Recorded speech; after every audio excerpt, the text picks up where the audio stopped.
sa 85 taon ng kauna-unahang radyo sa Pilipinas, DZRH. Sama-sama tayo. Isang bansa, isang radyo, iisang hangat na mapabuti ang bawat Pilipino. Sa pagdiriwang ng 85 taon ng DZRH, sama-sama tayo. Una sa Pilipinas, una sa Pilipino. Serbisyong tapat sa'yo, DZRH.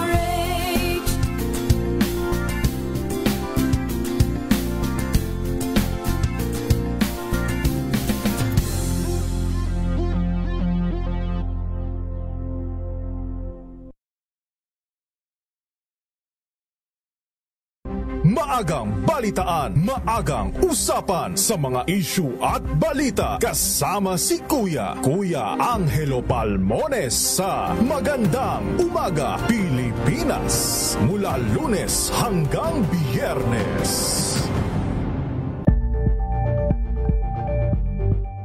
Tambalang Anthony Taberna at Jerry Baha ang gigising sa inyong umaga dahil lalatay ang humahagupit na diskusyon at komentaryo Lunes hanggang Biyernes sa 2x2.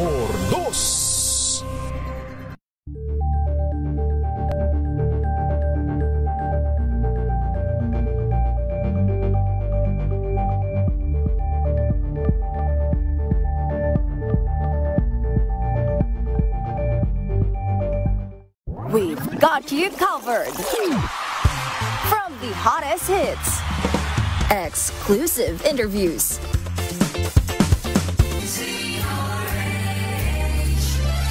DZRH, a proud member of MBC Media Group.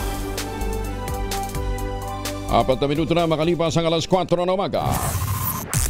DZRH, Magandang Umaga Pilipinas sa DZRH Radio, DZRH TV at DZRH Online. Kasama si Kuya Angelo Palmones. Magandang Umaga Pilipinas.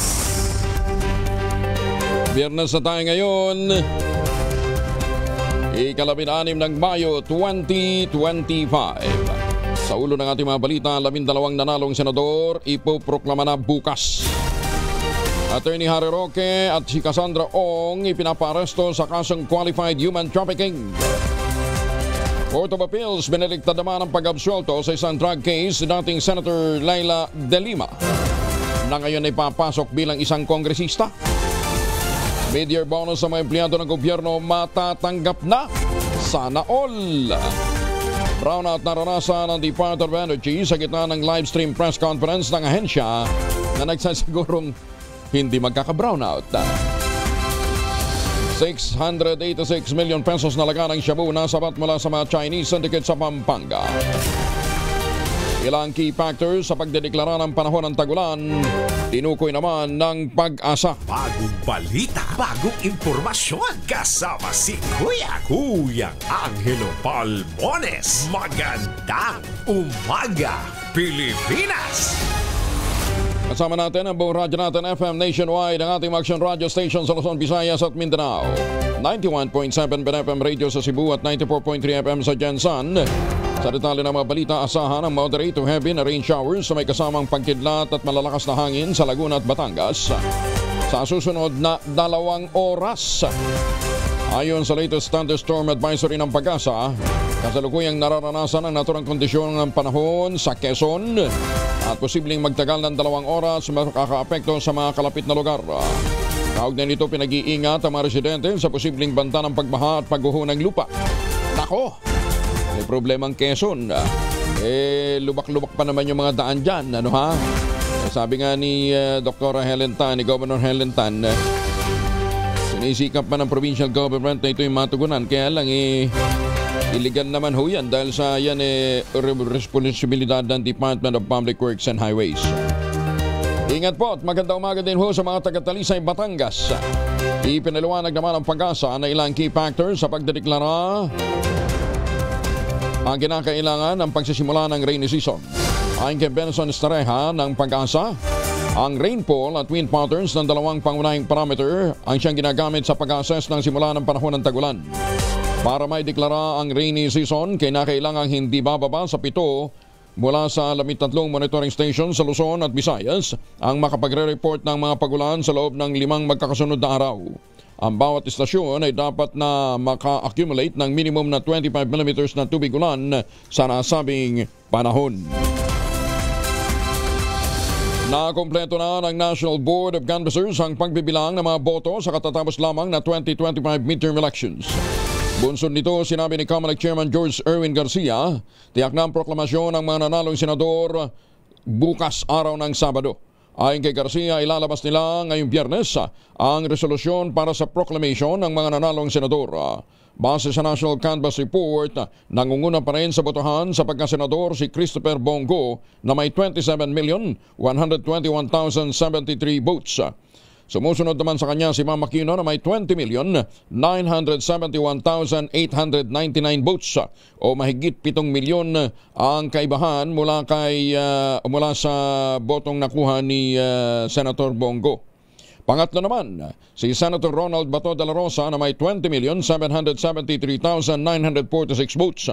Pang-apat si Erwin Tulfo, 17,118,881. Panglima si Kiko Pangilinan, may 15,343,229.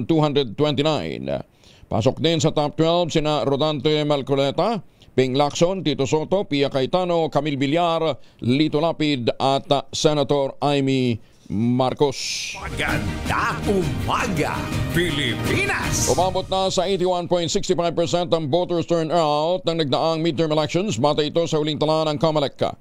Sa panayam ng DCRH at radyo natin kay COMELEC spokesperson Attorney Rex Laujanco, sa inisyal na estimate, ito ang pinakamataas na bilang ng mga voter turnout sa midterm elections sa buong kasaysayan ng Pilipinas. Sabi pa ni Laujanco, kung sakali, ito rin ang pangalawang highest voter turnout sa lahat ng mga nagdaang halalan sa buong bansa. Sa 2022 elections na isang presidential elections, dati po ay naka 84% voter turnout tayo. Tignan niyo po kung gaano kalapit. Halos magkahalintulad po ng bilang ng botante, 55 million din po noong 2022. So kung sakali po ito, bukod sa panagiging pinakamataas na voter turnout ever sa midterm elections, ay ikalawang pinakamataas na voter turnout sa lahat ng halalang naganap sa Pilipinas. Nagpampaliwanag naman ng Parish Pastoral Council for Responsible Voting o PPCRB ang COMELEC kung bakit may mga presintong nakapagtala ng mas maraming mga balota kaysa sa aktual na bilang ng mga botante. Partikular na rito ang ulat sa mga presinto ng lungsod ng Zamboanga at Dumaguete City. Ayon sa PPCRB, batay sa datos ng COMELEC website, merong 919 ballots ang pumasok mula sa clustered precinct sa Lamisahan, Zamboanga. Gayong 768 lamang ang bumoto mula sa 992 registered voters.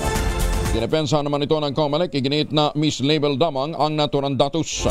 Paliwanag pa ng poll body, ito ay programming related discrepancy at hindi may tuturing na fraud o manipulation.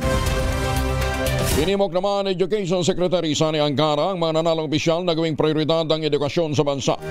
Ayon kay Angara, ang mataas na voters turnout ngayong eleksyon ay higit sa 80% ng 68 million registered voters. Tanda ito ng democratic renewal at nararapat lamang na aksyonan din ng mga upong opisyal ang education gap sa buong Pilipinas.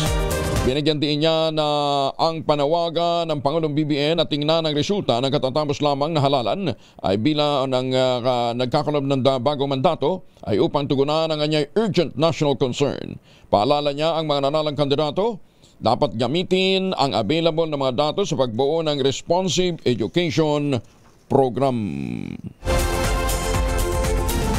Dinalaw at hinandugan naman ng libreng almusal at merienda ni Bulacan 6th District Representative Salvador Cador Pleito ang mga bilangguan ng Santa Maria Police Station at Santa Maria Municipal Jail. Ito isang araw lamang matapos maiproklama bilang kinatawan ng 6th District ng Bulacan ang kongresista, bahagi ng kanyang pasasalamat sa tagumpay na nakamit sa katatapos lamang na 2025 midterm elections. Dito binida ni Kaador sa kabuang 394.6 na ang kanyang programa tulad ng Medical at Hospital Assistance Program, College Educational Assistance Program at Temporary Employment through Dole Tupad Program. Ipinatibati din ng kongresista sa pamilya ng mga bilanggo na maaaring makipag-ugnayan sa kanyang tanggapan sa Dulong Bayan Poblasyon, Santa Maria, Bulacan para mag-avail ng nasabing mga programa. Kaador, pwede mong turuan din ang pagde-develop ng planting material ng kawayan. Yang mga nakadetain na mga person deprived of liberty dyan po sa Bulacan. Magandang umaga, Pilipinas! Samantala, ang sexy actress na si Ida Manzano, ibinahagi naman ang karanasan bilang single mom sa anak niyang may sakit. Lungkot naman mabuhay ito. Pero at least si Ida, lumalaban. Alamin natin na detalye na balita mula kay Morley Alinio. Morley, good morning! Gising ng showbiz, rampa na Pilipinas. Good morning, Kuya Angel. Nagkaroon ako ng chance na makausap ang sexy actress na si Ida Manzano. Well, ayon kay Ida, hindi ganun kadali ang magkaroon ng anak na may sakit, lalo pa at siya ay single mother. Well, sa totoo lang, ipinaglaban, ginagawa lahat umano nitong si Ida ang lahat-lahat para sa kanyang anak. Sukdo lang siya ay maghubad sa mga ginagawa niyang pelikula.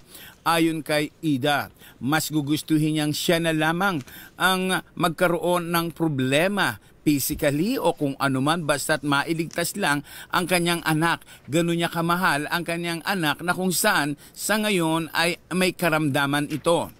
Sa kabila ng lahat, hindi naman daw humihingi ng tulong itong si Ida sa ama ng kanyang anak. Kung magbibigay, okay, pero kung hindi, okay lang din. Basta't ang mahalaga umano ay magampanan niya ang kanyang pagiging nanay sa kanyang anak na ngayon ay lumalaki na hindi mo aakalaing may problema mentally.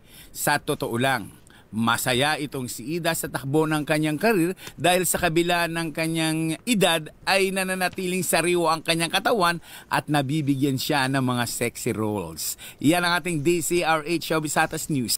Ako po ang inyong RH47, Morley Alinio para sa DZRH, una sa Pilipinas, una sa Pilipino. Babu! Maraming salamat, Morley! 15 minuto na makalipas ang alas 4 ng umaga. Pinasalamatan naman ang Pangulong Bongbong Marcos ang Philippine Amusement and Gaming Corporation of PAGCOR sa naging ambag nito upang matanggal ang Pilipinas sa gray list ng Financial Action Task Force.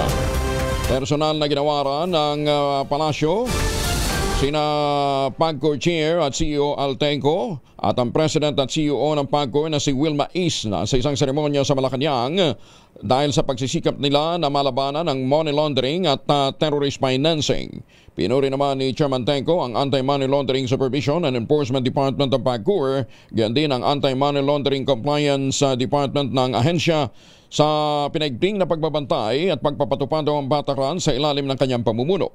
Binigyan din pa ni Tenco na naging malaking hakbang ang naging desisyon ng Pangulong Marcos na ipagbawal ang offshore gaming operation sa bansa bilang patunay ng seryosong pagtugon ng pamahalaan sa pandigdigang pamantayan sa pananalapi.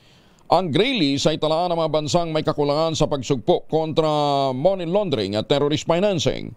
Kapag nasa listahan ito, bumababa ang kumpiyansa ng mga dayuhang mamumuhunan na tumataas ng gastusin sa pagnenegosyo sa bansa. Bagong balita, bagong impormasyon, kasama si Kuya Angelo Palmones. Magandang umaga, Pilipinas! Hindi lubos sa kalain ni Las Piñas Congressman-elect Mark Anthony Santos na mananalo siya sa katatapos lamang na halalan. Sa panayam ng DZRH at radyo natin, sinabi ni Santos, wala siyang pondo noong panahon ng kampanya para kalabanin ang pamilya Bilyar na matagal nang namumuno sa Las Piñas. Pag-amin pa ni Santos, hindi niya pinagplanuhan ang pagtakbo bilang kongresista, ngunit marami niya ang mga residenteng nagnanais na magkaroon ng bagong muka, partikular na sa Kongreso. Wala naman po talaga akong planong tumakbo na congressman. Kasi pag inisip niyo po, sino naman po ba ang babangga sa pamilya Villar? Pinakamayaman po sa buong Pilipinas. Hindi naman po ako mayaman. Wala po akong panggastos sa eleksyon. Pero yung panunungkulan ko po, naging chairman po tayo ng Housing and Land Use and Informal Settlers. At nakakaikot po tayo sa mga extended communities. At marami po sa kanila ang talagang gustong-gusto na po na magkaroon naman ng bagong muka at pagbabago, lalong-lalo na sa bilang representante po ng Kongreso. Magandang umaga sa mga suki natin dyan sa Bataan. Ay, syempre sa mga taga Santa Maria, Laguna. Good morning. Nagpasalamat si Senator Loren Legarda sa mga botanteng nagluklok sa kanyang anak na si Leandro Legarda Leviste bilang kongresista ng unang distrito ng Batangas. Ito matapos humakot ng boto si Leandro laban sa kasalukuyang kongresista ng 1st District ng Lalawigan. Pagtiyak pa ng senadora makakatamasa ng epektibong serbisyo publiko wala sa kanyang anak ang mga residente ng unang distrito ng Batangas. Ikinatuwa rin ng senadora ang naging pagpili ng lider ng mga botante sa unang distrito ng Batangas dahil inihalalan niya nila ay isang mabuting halimbawa ng pagpupursige sa buhay. Kwento ng senador, nakita niya kung paano pinaghirapan ng kanyang anak na matupad ang pangarap na mga accomplishment ito sa pribadong sektor at ngayon bilang isang lingkod bayan. Batida niya ni Legarda ang dedikasyon ni Leandro na iangat ang kabuhayan at kaunlaran ng 7 bayan at isang lungsod sa distrito ng probinsya. Congratulations kay Leandro Leviste. Ayan, anak po yan ni Senator Loren Legarda. Lalaki patay matapos sa mga aksidente sa motorsiklo sa Davao City. Detalye na balita mula kay Jun Soter mula sa Action Radio Davao. Jun, may buntag. Mayong buntag usab, Kuyang Angel. Nasawi ang isang 34 anyos matapos maaksidente sa kanyang minamanihong motorsiklo. Nasangkot sa salpukan ng isang kotse at isang canter type na truck dakong alas 10 ng umaga, Mayo 15, 2025 sa Quimpo Boulevard, Davao City. Ayon sa investigasyon ng kapulisan, unang nasangkot sa insidente ang isang canter-type truck na minamaniho ni alias Pedrito, residente ng Buhangin, Davao City. Kasunod nito, nadamay rin ang isang kotse na minamaniho naman ni alias Tia, 62 anyos mula sa Katunanan Pequeño. Ang ikatlong sasakyan na sangkot ay isang NMAX motorcycle na minamaniho ng biktima na si alias Gino, 34 anyos mula sa Barangay 24C, Davao City. Batay sa report, tumatawid ang canter truck at ang kotse sa Quimpo Boulevard mula sa MacArthur Highway patungong Eco West Drive. Ang truck ay nasa inner lane habang ang kotse ay nasa outer lane. Samantala, ang motosiklo ay bumabaybay sa tapat ng direksyon. Pagdating sa tapat ng main entrance ng South Grove Subdivision, biglang lumipat ang motosiklo sa kabilang lane at bumangga sa kaliwang bahagi ng truck. Dahil sa lakas ng banggaan, tumilapon ang rider at muling tumama sa kotse. Nabalian ang kaliwang paa ang biktima at agad ay sinugod sa ospital. Ngunit idineklara ring patay kalaunan dahil sa matinding pinsala. Ang mga sasakyang sangkot sa aksidente ay ikinustudiya para sa karagdagang investigasyon. Ito si June Soter para sa DZRH. Una sa Pilipinas, una sa Pilipino. Daghang salamat, June Soter. Alas 4:20. Oy mga mamis, po pwede tayong mag-laundry day today ha. Bantayan lang yung ulan sa bandang hapon o gabi. Kunundo ka ba kapag makapit, madikit at malupit ang mancha? All you need is Pride. Ba't mapahirapan ang self kung sa Pride? Easy at worry-free naman ang laundry. Sa Triple Stain Away Formula, tanggal ang matitinding mancha based on test sa chocolate, mud, and sabon and cotton. Gawa po ito ng ACS. Binigyan din naman ni Senator Christopher Bongo ang kahalagahan ng pangangalaga sa kapakanan ng mga overseas Filipino worker o mga OFW. Magandang umaga sa mga OFW dyan sa Taipei, Taiwan, sa Hong Kong, sa Macau. Kasabay ito ng pagpuri sa OWA Department of Migrant Workers dahil sa matagumpay na repatriation kay Renelin Plaza Guloran, isang OFW na nasagip mula sa mapangabusong employer sa Dammam, Saudi Arabia. Bago dito, humingi ng tulong ang asawa ni Renelin kay Senator Bongo at agad namang nakipag-ugnayan ng mambabata sa DMW. Ayon kay Senator Go, kaya nila isinulong na maitayo ang DMW ay para sa isang tanggapan na lamang o isang department na lamang ang tutugon sa lahat ng pangangailangan ng mga Pilipino nasaan man sila sa mundo. at hindi mahirapang humingi ng tulong sa gobyerno sa oras ng krisis at pangangailangan. Itinuturing niyang isang bagong bayani ang mga OFW, kaya dapat lamang sikaping maiparamdam din sa kanilang malasakit at maiparating ang serbisyong kinakailangan nila sa oras ng alanganin. Pinabulaanan ni Alyansa para sa Bagong Pilipinas Campaign Manager at Nabota City Representative David Chongco ang balitang meron namanong 20 billion pesos na campaign fund ang Alyansa para sa 2025 midterm elections. Pati na rin niya ang maulat na hindi umano ginamit ng maayos ang nasabing pondo para sa kandidatura ng mga lokal na kaalyado ng administrasyon sa BARM. Sa isang panayam sa vlog ni Anthony Taberna kay Tiangco, binigyan din ng opisyal na walang katotohanan na nasabing malaking halagang campaign fund at hindi dapat ikumpara ang gastusin sa eleksyon sa command vote sa BARM. Paliwanag ni Tiangco, karamihan sa mga senatorial candidate ng Alyansa, incumbent senator, at tiyak na may natulungan ng itong mga lokal na incumbent executives at sapat na niya ito para tulungan sila sa re-eleksyon, pero hindi dapat sisihin ang mga local executives kaugnay ng paghatid ng command vote. Wala pong ganun, wala pa sa 5% niyan. Wala pa sa 5% niyan yung sinasabi nilang pondo ng Alyansa. Wala pong katotohanan yan. Number 1 po yan, no? Number 2, ayun na nga hindi ko maintindihan. Bakit nila ini-equate yung gastos doon sa command vote? Kasi may pakisama naman yung mga senador. Di ba? Karamihan ng aming kandidato ay mga incumbent. So kahit papaano, may natulungan silang mga governors, may natulungan silang mga mayors. So yung pakisamang yun is enough para tulungan sila. Oo nga naman.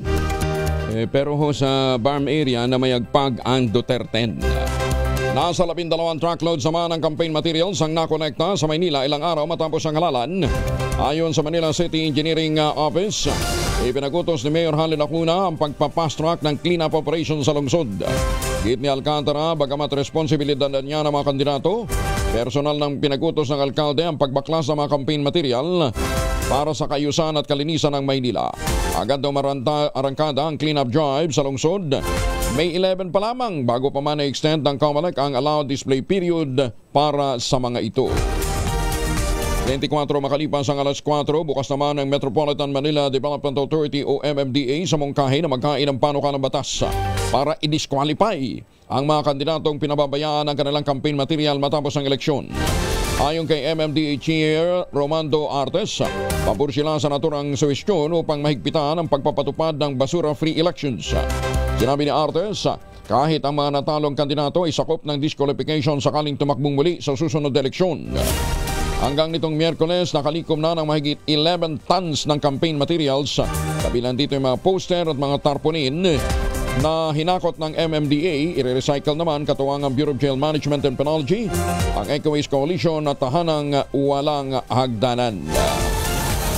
Pero dapat idamay na rin ho natin yung mga nagpapako ng mga campaign material sa mga puno. Nagpalabas ng warrant of arrest ang korte laban naman kay Attorney Harry Roque at Cassandra Ong.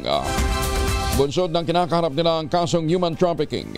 May kaugnayan ito sa manoy pagkakasangkot ni Roque sa ilegal na aktibidad ng Philippine Offshore Gaming Operators o POGO.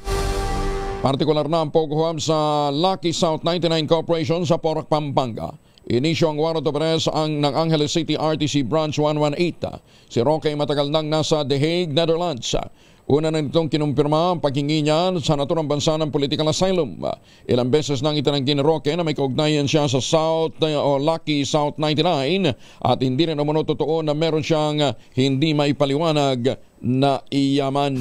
Magandang umaga, Pilipinas! Naninindigan si dating presidential spokesperson Harry Roque na walang basihan ang warrant of arrest na inisyo laban sa kanya ng Pampanga Regional Trial Court. Kaugnay nito ng kasong qualified human trafficking na inihain laban sa kanya dahil sa manoy pagkakasangkot sa iligal na aktibidad ng isang POGO hub sa Porac, Pampanga. Naniniwala si Harry Roque na ito'y malinaw na panggigipit dahil sa kanyang paniniwalang politikal at katapatan sa mga Duterte.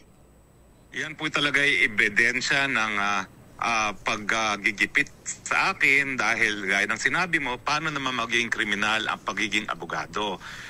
Pero yun lang po talaga, nabasa ko na po yung resolution ng piskal, ang tanging dahilan kaya daw ako nadawit ay ako daw po ay nag-follow up doon sa pending application ng isang legal na pogo ng mga panahon na yon. No?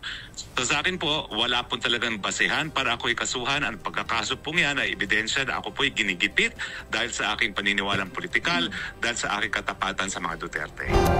Iginit din ni Atty. Roque na gagamitin niya ang naturang warrant of arrest na sa kanyang pagpapail ng asylum sa The Hague dahil patunay niya ito ng isang unjust prosecution. Itong pagsampa po nila ng kaso, pag-issue ng warrant of arrest, ito po lahat ay magiging ebidensya po sa aking asylum. Dahil yung tinatawag na unjust persecution o prosecution ay isang pamamagitan ng persecution na basihan talaga kung bakit ako nag-file ng asylum rito. So sa tingin ko ay mukhang garansyado na yung aking asylum dito sa Netherlands. Bagamat habang ito'y nakabinbin, ito naman yung garantiya na hindi ako pa pwedeng ma-extradite dyan sa Pilipinas. No? Dahil ang rule doon sa Convention on the Rights of Refugees and Asylum Seekers is habang nakabinbin yan, ay hindi ako pa pwedeng mapadeport doon sa bansa ko, no, na bansang Pilipinas. Pinabura naman ni House Deputy Majority Leader Paulo Ortega ang inaasahang pagiging bahagi ni dating Senador Leila de Lima at Human Rights Lawyer Chel Jokno sa House Prosecution Team sa impeachment trial laban kay Vice President Sara Duterte kasunod ng imbitasyon ni House Speaker Martin Romualdez sa dalawang abogado. Ayon kay Ortega, ang presensya ni De Lima at Jokno ay magdadala ng matinding lakas sa legal na aspeto at lalo pang magpapatibay sa kredibilidad at integridad ng pagpapanagot sa opisyal ng pamahalaan. Malaking bagay niya sina De Lima at Jokno dahil hindi lamang basta nadagdagan ng team, kundi nadagdagan din ang dalawang boses na matagal nang lumalaban para sa human rights at rule of law. Sinabi pa ni Ortega, ang pagsama ni De Lima at Jokno ay hindi lamang simboliko, kundi isa ring strategic na hakbang na lalong magpapatibay sa kaso ng Kamara laban kay BP Inday. Ginit nito ng impeachment trial na hindi lamang isang prosesong politikal, kundi isang pambansang kilusan para sa katotohanan, hustisya at pananagutan.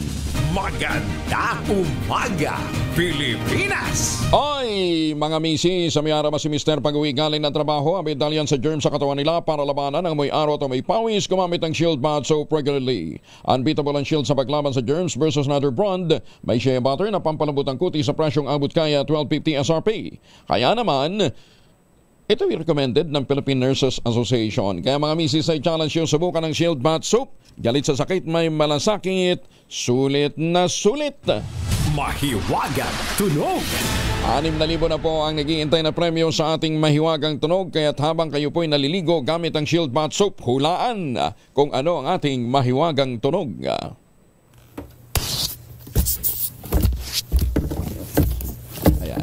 Hindi po naglalakad yan. Sabi ko nga, ang prinsipyo ng P6 ay pinapatong o inilalagay. Ano yung bagay na yan na ginagamit na protective gear na inilalagay sa isang bagay sa loob ng bahay. Pwede rin niya mailagay sa loob ng opisina. Ang inyo pong mga sagot ipapadala po ninyo sa 0919-282-6485. Sundin ang tamang format po ng pagte-text, empty space, name slash, address slash, contact number slash, at ang inyong sagot. Isang beses lamang po maaaring mag-text sa ating text line gamit ang inyong mga mobile number. Sa mga sasagot online, kinakailangan meron po kayong sharer badge. Maganda umaga, Pilipinas! 6,000 ang premyo ng mahiwagang tunog. Magkasintahan na tulak ng illegal drugs. Arestado naman sa violence operation, nakumpiskahan pa ng baril. Yan po yung nangyari sa Bataan. Detalye na balita mula kay RH37, Danny Kumilang. Danny, good morning.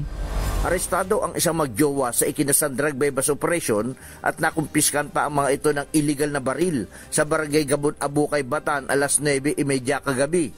Sa ulat ni Abukay Chief Police Major Gerald Jan Bautista, ang mga nadakip ay kinilala na sina alias Bongis, 46 anyos at jowa nito na si alias Giselle, 24 anyos na pawang mga residente ito sa nabanggit na barangay.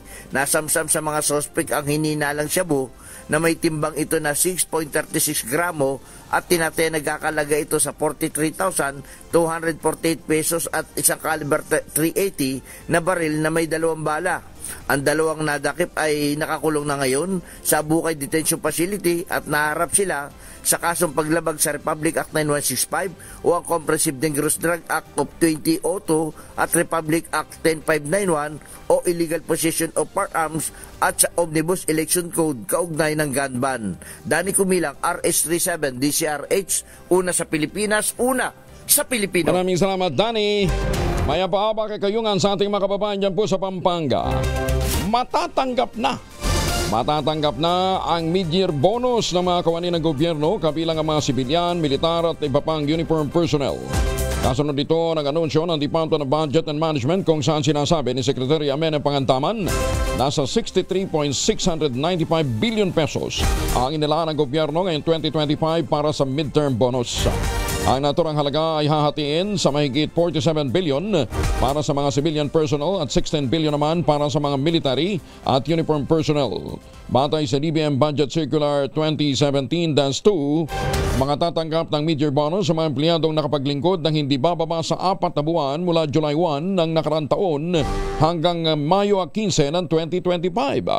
Sakop ng mid-year bonus ang lahat ng mga civilian position maging regular, casual, contractual, appointive o elective, full-time o part-time man ang trabaho sa 3 sangay ng pamahalaan. Sakop din ito ang constitutional offices, mga GOCCs, mga nasa state universities and colleges at mga LGU. Sana all! Ganda umaga, Pilipinas! Ala ba tayo mid-year bonus? Asa ka ba, ha? Ay, susme. Siya, sige. Para sa mga suki nating may mid-year bonus, siguraduhin din sa pagkolekta ninyo ngayong araw na inyong mid-year bonus, ha? May proteksyon ng pamilya. May 2 formulation ng family alcohol na pwede nating pagpilian. Proteksyon laban po sa mikrobyo.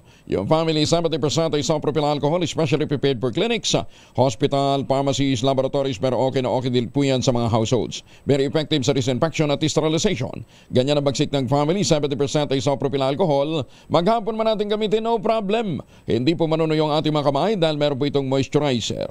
Yun ang mabangong family rubbing compound improvement cologne. Ayun po yung mabangong isopropyl alcohol na ginagamit po ng mga masahista, mga barbero, mga doktor, mga nurse, mga kumadrona for sponge, bathing and other cleansing purposes.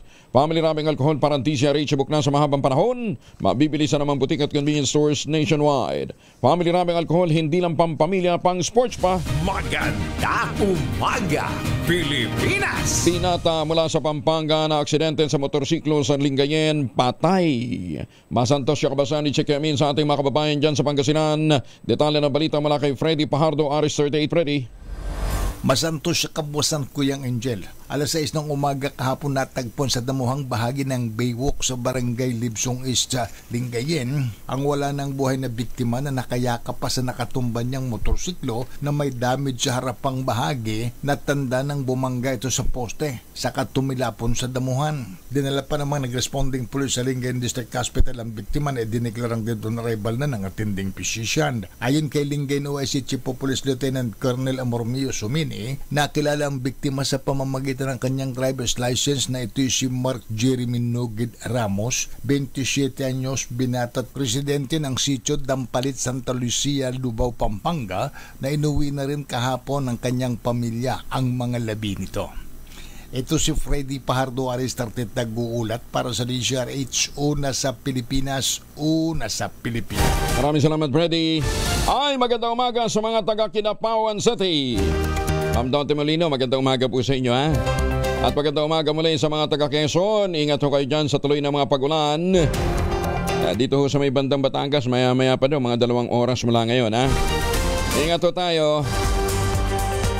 At para ho sa mga pauwi ng Pilipinas, tangkilikin natin ang Tangerine Chocolate. Ang Tangerine Chocolate po ay produkto ng mga magnaniyog ng mga magsasaka dyan po sa lalawigan ng Quezon. Sa tulong po ni Dr. Helen Tan, yung pong mga planting material ng kakao galing Davao, hinakot po ito para maitanim sa ilalim po ng mga nyugan. Kaya ngayon nagpo-produce na ho sila ng dikalidad na kakao beans. At hindi na lamang umaasa sa iba pang maanihin, kundi at pati sa kopra, kundi sa magandang produksyon ng kanilang kakao.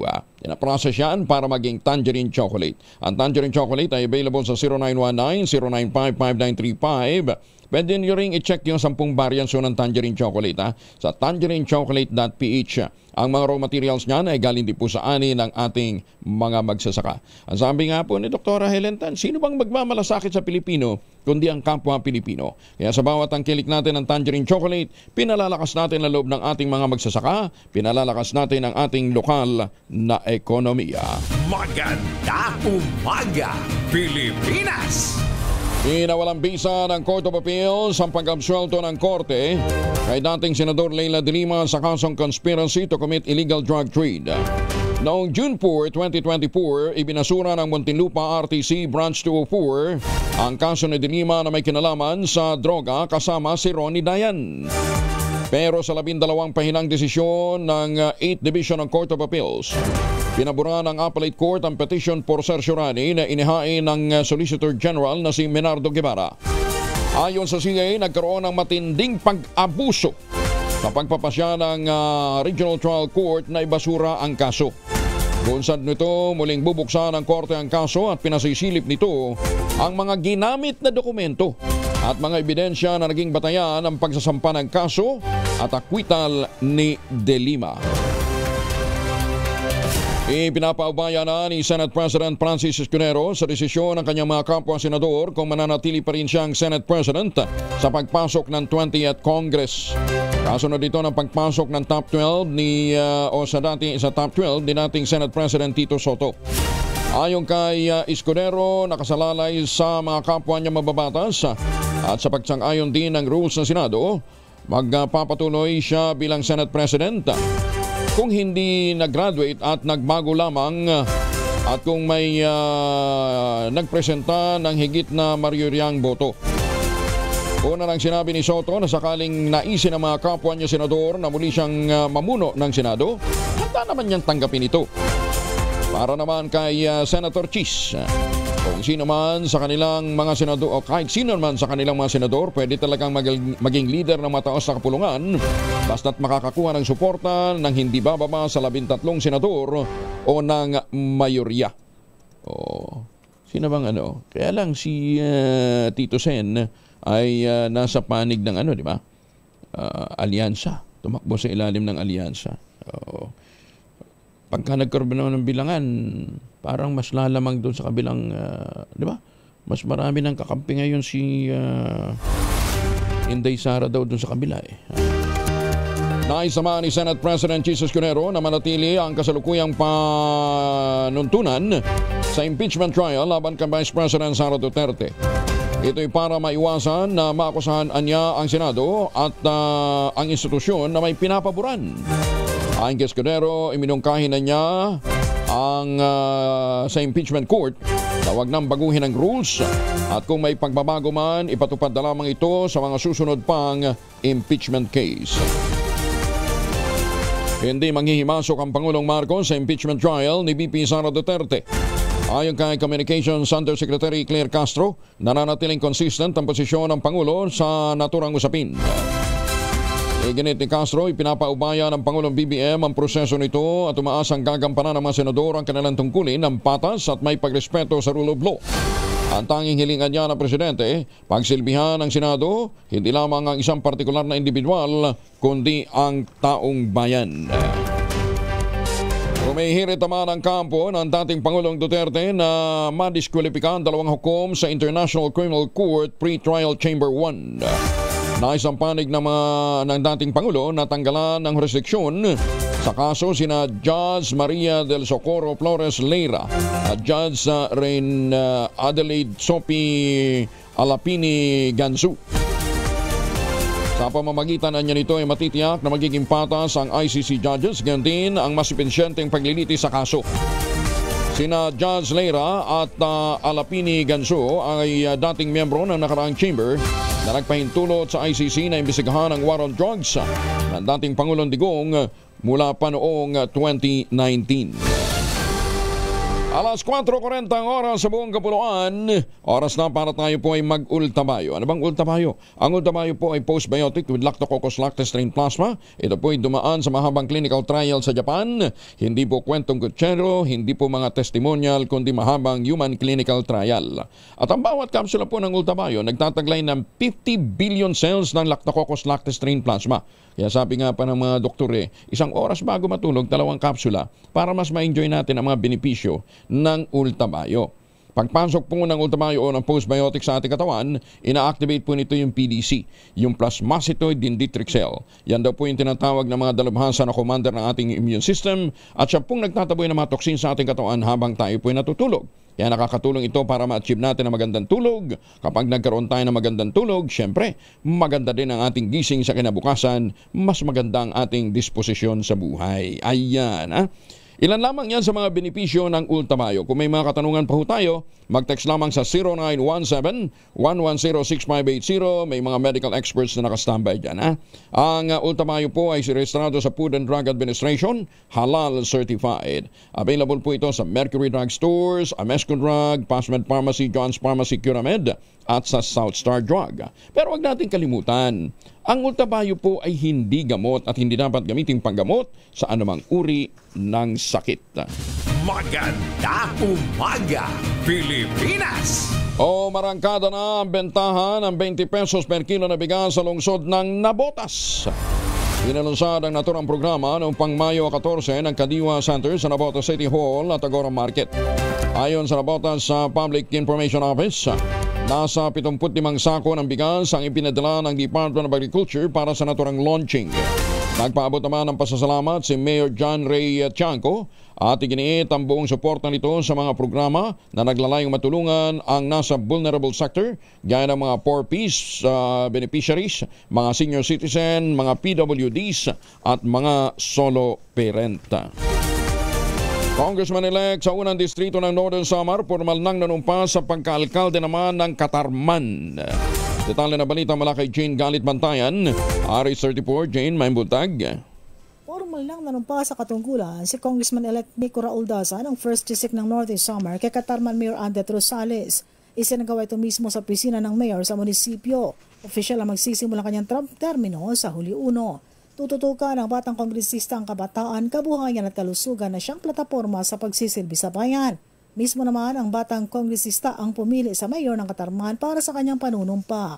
Sa kuha na larawan ng Katarman Information Office kasama mismo ni Congressman-elect Daza ang kanyang nanay na si Mrs. Gigi Daza, si Board Member Albert Lucero at Rin Sitan, mga kapamilya at taga-suporta. Unang sabak ito sa politika ng batang congressman. Ito ay anak naman ni Congressman Paul Daza at apo ni dati Deputy Speaker Congressman Raul Daza. Mula sa Action Radio Katarman sa lalawigan ng Northern Samar, RH34 Jane Galit Bantayan, una sa Pilipinas, una sa Pilipino. Dengan salamat na Jane Galit Bantayan. Matagumpay na nakapangutang ang Administrasyong Marcos ng 25 billion pesos mula sa domestic lenders sa pamamagitan ng short-dated debt paper sa kabila ng pagbaba ng interes matapos ang mapayapang kinalabasan ng midterm elections. Sa isinagawang auction, ini-award na ng Bureau of Treasury ang 25 billion peso treasury bill offer nito at umabot ng kabuang bid ng 70.3 billion pesos o halos triple na ng inalok na halaga. Pero bahagyang bababa ang kabuang bid ngayong linggo kumpara sa 74.2 billion pesos sa huling T-bill auction noong May 5. Ayon kay Michael Ricaport, Chief Economist ng Rizal Commercial Banking Corporation, bagamat bumaba ang interest rates para sa short-dated debt papers matapos nga ang mapayapang eleksyon. Nagresulta niya ito ng mababang political risk ng mas mababang risk premium na siyang nagpababa sa T-bill yields at gastusin sa pangungutang ng gobyerno. Sinabi pa ni Ricaport, inaasahang lalong bababa ang interest rate dahil sa senyales mula sa Bangko Sentral na posibleng mas malalaking rate cuts ang ipatutupad ngayong 2025. Kasunod nga ng pagbagal ng inflation sa pinakamababang antas sa mahigit na 5 taon. Bagong balita, bagong impormasyon, kasama si Kuyang Angelo Palmones. Magandang umaga, Pilipinas! Magtatagal ang 20 peso rice program ng bansa hanggang sa pagtatapos ng 2025. Ito naman ang tiniyak ng spokesperson ng Department of Agriculture na si Arnel de Mesa. Doon naman sa sustainability, dalawang bagay. Una, doon sa source ng bigas. Ito nga yung stock ng NFA. Last year, nakapag-ipon sila na mahigit sa 380,000 metric tons ng bigas na to. Kaya nga, nagkaroon ng initial na request na magkaroon ng food security emergency declaration dahil nga gusto natin na mailabas itong stock. On the second front ng sustainability, yung support sa subsidy, para talagang matulungan yung FTI para masustain yung operations nito. Meron nang na-release na 5 billion pesos sa FTI para maitawid natin hanggang December of this year. Masaya rin ibinalita ni Asek de Mesa na pinag-aaralan ngayon ang pagsusustain ng naturang programa hanggang sa 2028. So, nagkakaroon na ngayon ng usapin para pondohan 2026 hanggang 2028 at doon naman sa source ng palay, kagaya na nabanggit ko, malaki yung ngayon, yung pondo ng NFA para bumili ng mga additional na palay para isustain itong operation na to until 2028. Okay. Ako, kung 20 pesos per kilo ang bigas, di magkano ang farm gate price? Susme naman, Siyempre, ang pang-ayuda dyan, manggagaling din sa bulsa ng taong bayan. Ang tulungan ho natin ang mga magsasaka. Naninindigan ang Pilipinas na hindi ito humihingi ng permiso mula sa China para lamang magsagawa ng resupply mission sa Ayungin Shoal. Ito ang iginiit ni National Security Council Assistant Director General Jonathan Malaya sa gitna ng ipinapakalat ng China na manoy kailangan ng kanilang approval bago magkasa ng resupply mission sa naturang teritoryo. Ayon kay Malaya, kailanman hindi sila humingi ng permiso sa China kung kaya't nabigla niya sila ng paulit-ulit nitong pahayag tungkol dito.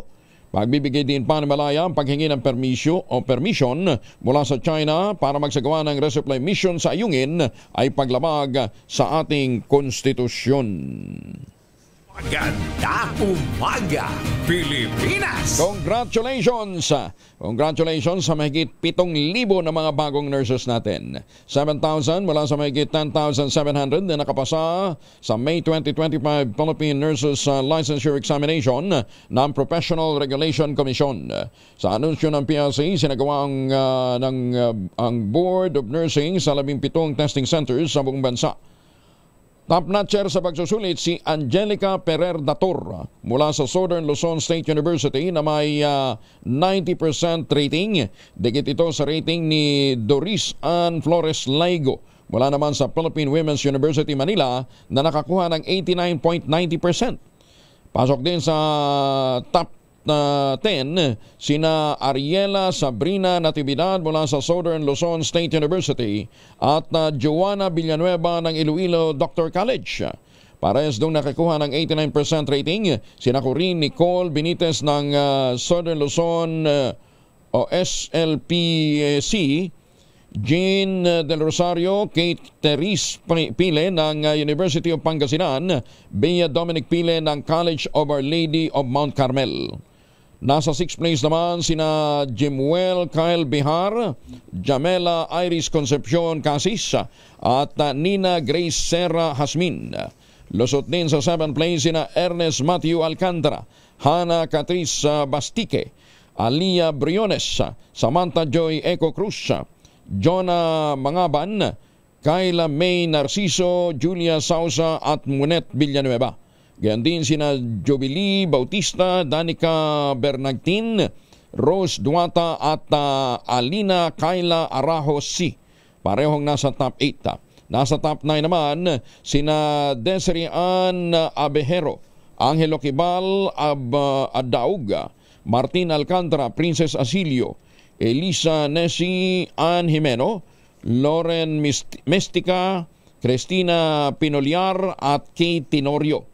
At nasa top 10 sina 10th place naman sina Ruela Princess Abuana, Maxine Rose Arambolo, Arner Bandalahala Jr., Warren Dolor, Jean Kate Dumantay, Crisel Nabelgas, John Salva, Mark Saronilio at saka si Mary Grace Tamayo.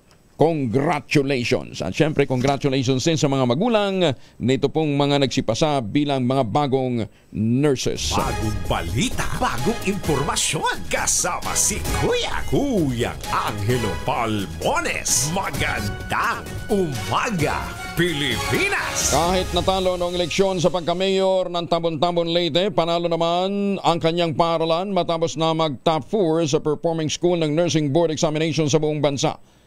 Sino kaya ito ha? Detalye ng balita mula kay Jimmy Angay-Angay, RH32. Maupay nga agad, Jimmy. Kahit natalo man sa nakaraang Mayo 12 taong 2025 national at local election sa pagka-mayor sa Tabon-Tabon Leyte, panalo naman ang kanyang paaralan sa buong bansa matapos mag-rank 4 na top performing college sa Nursing Board Examination sa buong Pilipinas. Ito ang sinabi ni Dr. Rostico Tuti Balderian, ang presidente ng Colegio de Santa Lourdes of Leyte Foundation Incorporated sa bayan ng Tabon-Tabon Leyte sa isang panayam. Sa 67 na nagkuha ng board examination sa nursing, 66 dito ang pumasa na nasa 98.51% ang percentage passing rate.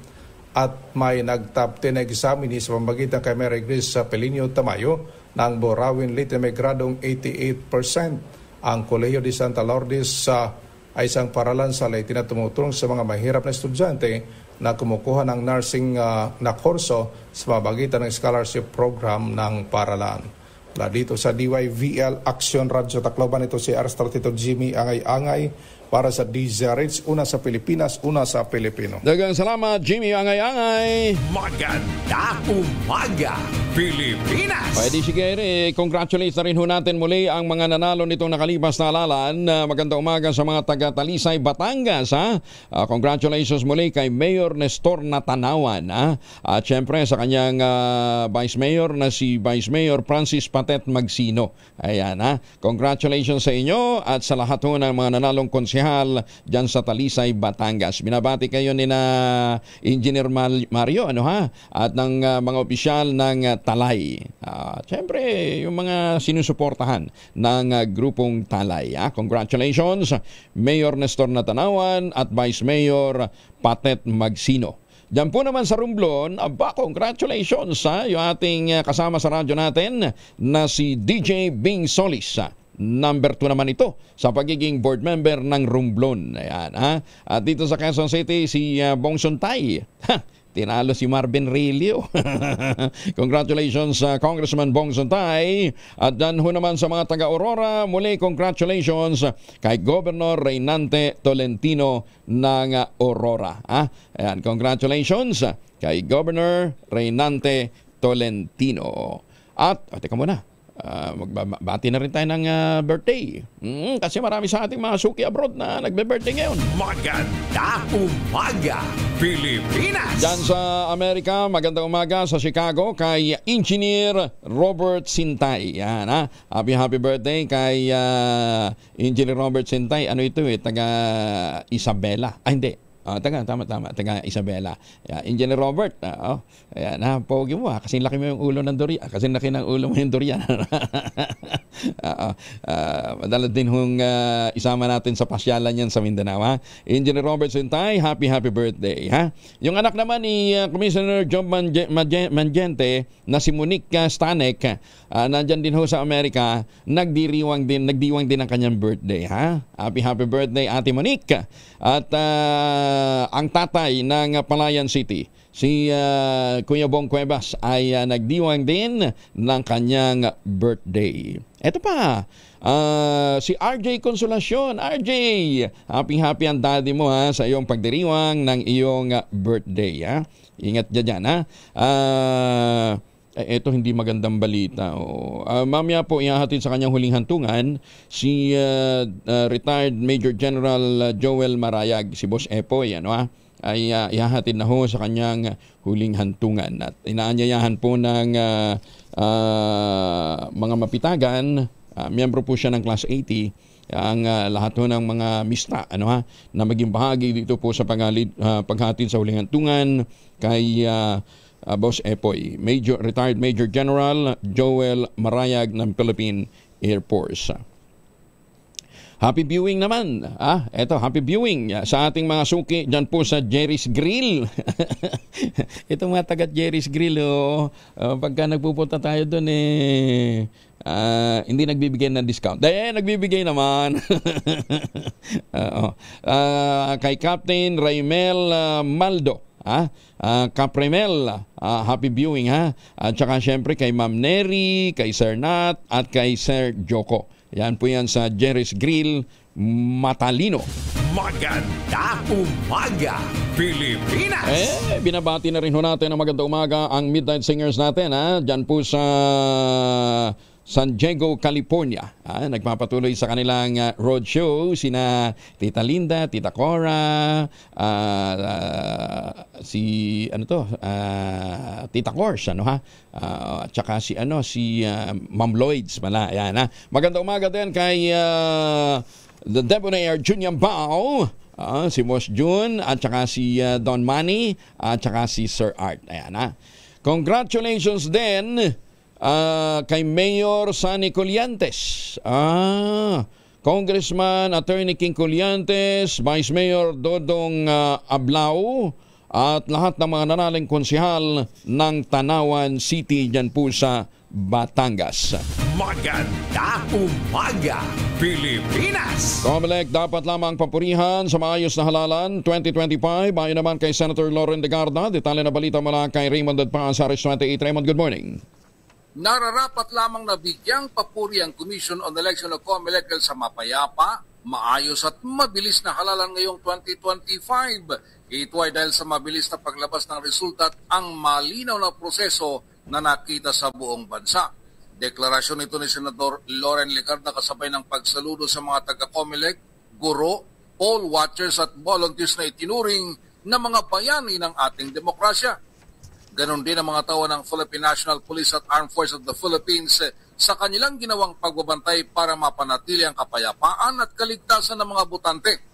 Bagamat nagpayag ito ng pagkabahala sa mga nangyaring gulo, krimen at karahasan sa ilang piling lugar sa bansa upang hadlangan ang karapatan ng ating mga kababayan na malayang makaboto. Hinimok ni Legarda ang COMELEC na maglabas ng mga election data upang mapaigting ang tiwala ng publiko sa halalan. Kasabay nito nagpasalamat din si Legarda sa panalo para sa ikalawang termino ng kanyang kapatid na si Congressman Antonio A.A. Legarda ng lalawigan ng Antique. Dahil dito ay tiniyak ng senador na may pagpapatuloy ng mga programang kanyang sinimulan para sa patuloy na pag-unlad ng kanilang lalawigan, lalo na sa pagpapalakas ng mga serbisyong panlipunan, partikular sa kalusugan, edukasyon at kabuhayan. Ito si RH28, Raymond Dadpas para sa DCRH, una sa Pilipinas, una sa Pilipino. Maganda umaga, Pilipinas! Maraming salamat, Raymond. Binabati din natin ang 42nd Foundation ng Special Action Force Batch 93. Kay Emilio Labio. 42nd Foundation Special Action Force Batch 93. Congratulations! Batiin na rin ho natin ang ating mga suki dyan sa South Korea, sa mga suki natin dyan sa Canada, sa Australia, at iba pang panig ng Europa. Baka kayo ay pauwi ng Pilipinas, naghahanap kayo ng magandang investment opportunity Ito pa rin ho yung pinakamurang ready for occupancy unit ngayon sa buong housing industry with 5% lamang na down payment, pwede pang gives. With 20,000 pesos, pwede ka na maglipat bahay agad 7 days after takeout ng Pag-ibig Housing Loan. Ano pang iniintay po ninyo? Ito pa rin ang pangarap na magkaroon sariling bahay sa presyong abot kaya. Ito po yung mga proyekto ng Westchester Realty dyan po sa Central Luzon, yung Sibera Mabalacat, Sibera Bacolor, Samira at Sibera Prestige. Makipag-ugnayan lang po kayo sa 0996-501-5555 o sa 0947-434-5555. Nasa loob po ng township ang iba't ibang mga amenities kasama ang simbahan, eskwelahan, palengke, grocery stores at maging ang munisipyo. Kaya hindi nyo na kinakailangan pang lumayo. Kung kayo po ay may mga transaksyon o kayo papasok sa eskwelahan o kaya ay magsisimba. Yan po yung mga proyekto ng Westchester Realty dyan po sa Central Luzon. Magandang umaga sa mga suki natin dyan sa Alberta, Canada. Noel Sikat, good morning. Bea Alonso, special guest sa big event ng Pure Gold ngayong araw. Sasamahan sa ni Gorgie Rula. Gorgie, good morning. Ngayong araw ay special guest si Bea Alonzo sa malaking event ng Pure Gold. 3 araw ang selebrasyong ito ng naturang supermarket, pero itong araw ng pagdalo ni Bea ang pinakakaabangan ng lahat dahil curious kung magkakaaminan ba si Bea at ang presidente ng Pure Gold na si Mr. Vincent Co. Mainit ka pa rin kasing pinag-uusapang sila na dahil spotted sila sa Spain na magkasama sa isang beach resort at nakita ring magkasama sila sa airport sa Thailand. May chismis pang naghahanda raw sila ng kasal na gagawin sa Spain, pero walang may nagkumpirma tungkol dito. Ang kwento lang na nakarating sa amin ay sinundan daw ni Vincent Co si Bea sa Spain at pati na rin sa Thailand, na kung saan ay may shoot ang aktres doon para sa isang endorsement. Pursigido raw kasi talaga itong si Vincent Co sa kanyang panliligaw kay Bea na matagal na raw palang itong kanyang panunuyo. Nung nagsimula raw itong manligaw ay hindi pa ito pinapansin ni Bea dahil boyfriend pa raw niya noon si Dominic Roque. Pero ngayong single na si Bea at break na kay Dominic ay doon daw nagpursige si Vincent Co ng kanyang panliligaw. Ngayong araw ay maaring magkasama sila sa naturang event, pero mahigpit daw na ipinagbabawal na i-ambush interview itong si Mr. Vincent Co. Hindi rin alam kung magsasalita si Bea tungkol sa kanila ng mayamang negosyante at tahimik pa rin sila hanggang sa ngayon tungkol sa isyong ito. Gorgie Rula po nag-uulat mula sa showbiz ng DZRH, una sa Pilipinas, una sa Pilipinas. Maraming salamat, Gorgie. Pinangunahan naman ni House Speaker Ferdinand Martin Romualdez ang ceremonial turnover ng maunlad na kandating Sapang Paitan Solar Powered Pump. Isa sa mahigit 20 solar-powered pump irrigation projects na sabay-sabay na ipinagkaloob sa mga farmer irrigators sa Central Luzon na kinikilalang Rice Granary of the Philippines.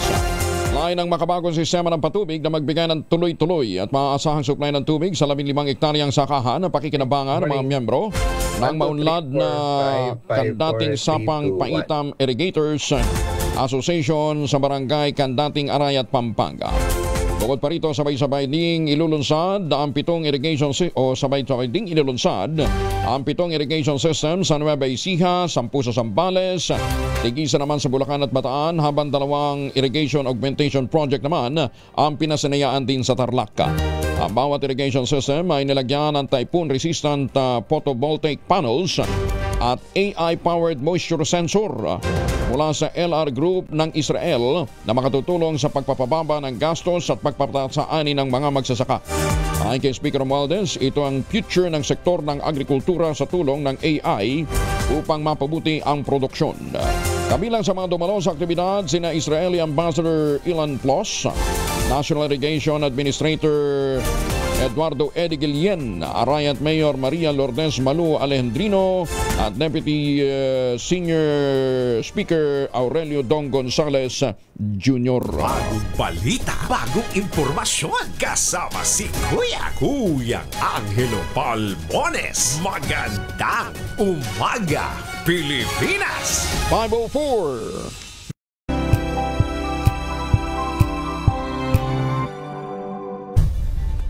Nagsimula sa pangarap hanggang sa maabot ang tagumpay.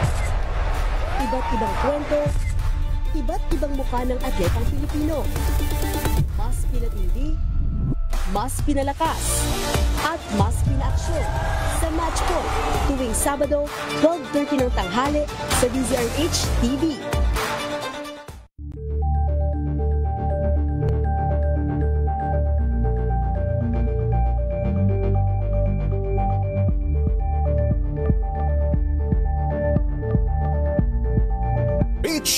Magandang umaga, Pilipinas! Sa DZRH Radio, DZRH TV at DZRH Online.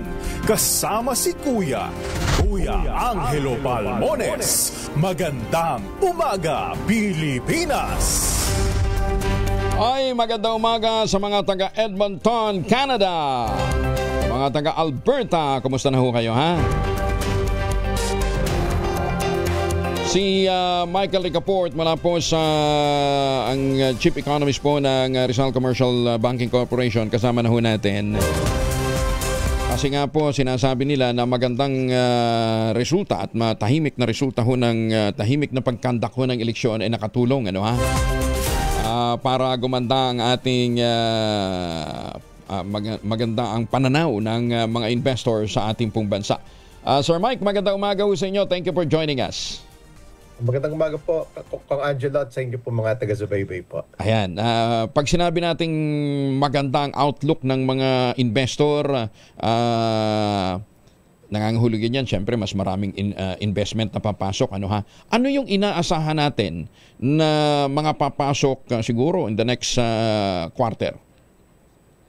Ano naman po, kasi yung number one po ng mga investments for the past 2 to 3 years, mga renewable energy, no? Yung mga offshore wind, yung solar, pati rin po yung related po sa enerhiya kasi yung opportunity kailangan po ng bansa natin ng mas maraming supply ng kuryente, no? Kasi para mapababa pa po lalo yung cost ng electricity kasi for many years and decades among the highest sa region dito po sa Asia yung cost ng electricity, no, dito po sa ating bansa. At ayun, lalo na kasi archipelago po tayo, yung renewables po ang malaking promise, no, lalo na yung mga wind, offshore wind, yung solar, kasi angkop po yan dito, no, maparami po yung supply at mapababa po yung cost ng electricity. Kasi yan po yung isang bagay din na makaka-attract din po ng maraming investments. Kasama rin din po dyan yung, siyempre, with AI, mga machine learning, so maaring kailangan mag-retool yung mga exporter natin na related sa electronics, semiconductors, at related po sa mga, yung mga equipment din po. Okay. Pero ang problema pa rin natin, yung imbalance ng trade natin. Ang laki pa rin ng import natin, mababang export natin. Meron ba tayong nakikitang mga investor na magpapaganda sa ating export products? Kasi po, Kong Angelo, ngayon the biggest equalizer is still technology, no? Pagdating sa mga manufacturing, lalo na po sa agrikultura. Kasi kung titingnan natin mabuti, yung exports po ng mga karatig bansa natin, dito yung more developed ASEAN countries, yung goods export, mas marami po sila ng 3 to 5 times kaysa sa atin. So malaki pa po yung potential, lalo na sa agrikultura, no? Yung agricultural exports, yung mga export winners like yung mga tropical fruits.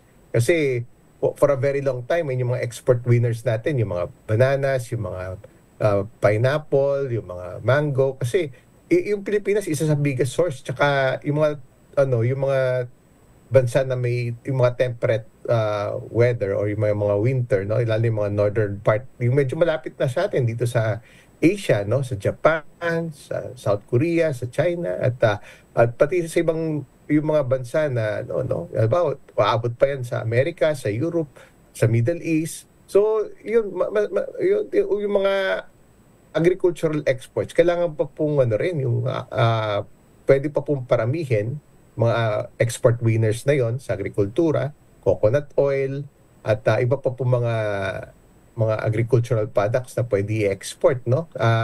Yun po, malaki pa po yung potential at ang teknolohiya pa rin po yung pwedeng pagpaigting yan, no? Ultimo sa food supply natin locally, no? Kasi yung at least very promising, ultimo yung mga big na local and foreign companies namumuhunan na po dito sa bansa. Halimbawa po yung mga Charon Pokpan of Thailand, no? Pagdating sa supply po yan ng yung mga pork, lalo na may ASF pa po, kahit sa poultry, sa chicken. Kasi they bring the best technologies and highly automated, no? Highly mechanized, and napakataas ng productivity, no? When it comes to yung halimbawa yung number ng yung gaano karami yung nagiging manok, yung nagiging swine, no? Yung livestock, no? Dahil napaparami yung kumbaga yung mga halimbawa sa pork, yung mga biik, no? Mas marami yung output, tapos mas mabilis mapalaki.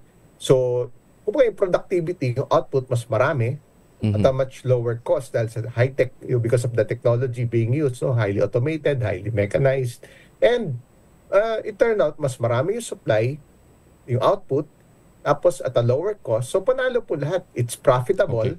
Yung mga pag-adapt po ng best technologies, it would become more profitable for the agricultural sector, for the farmers. Mas maengganyo sila mag-produce.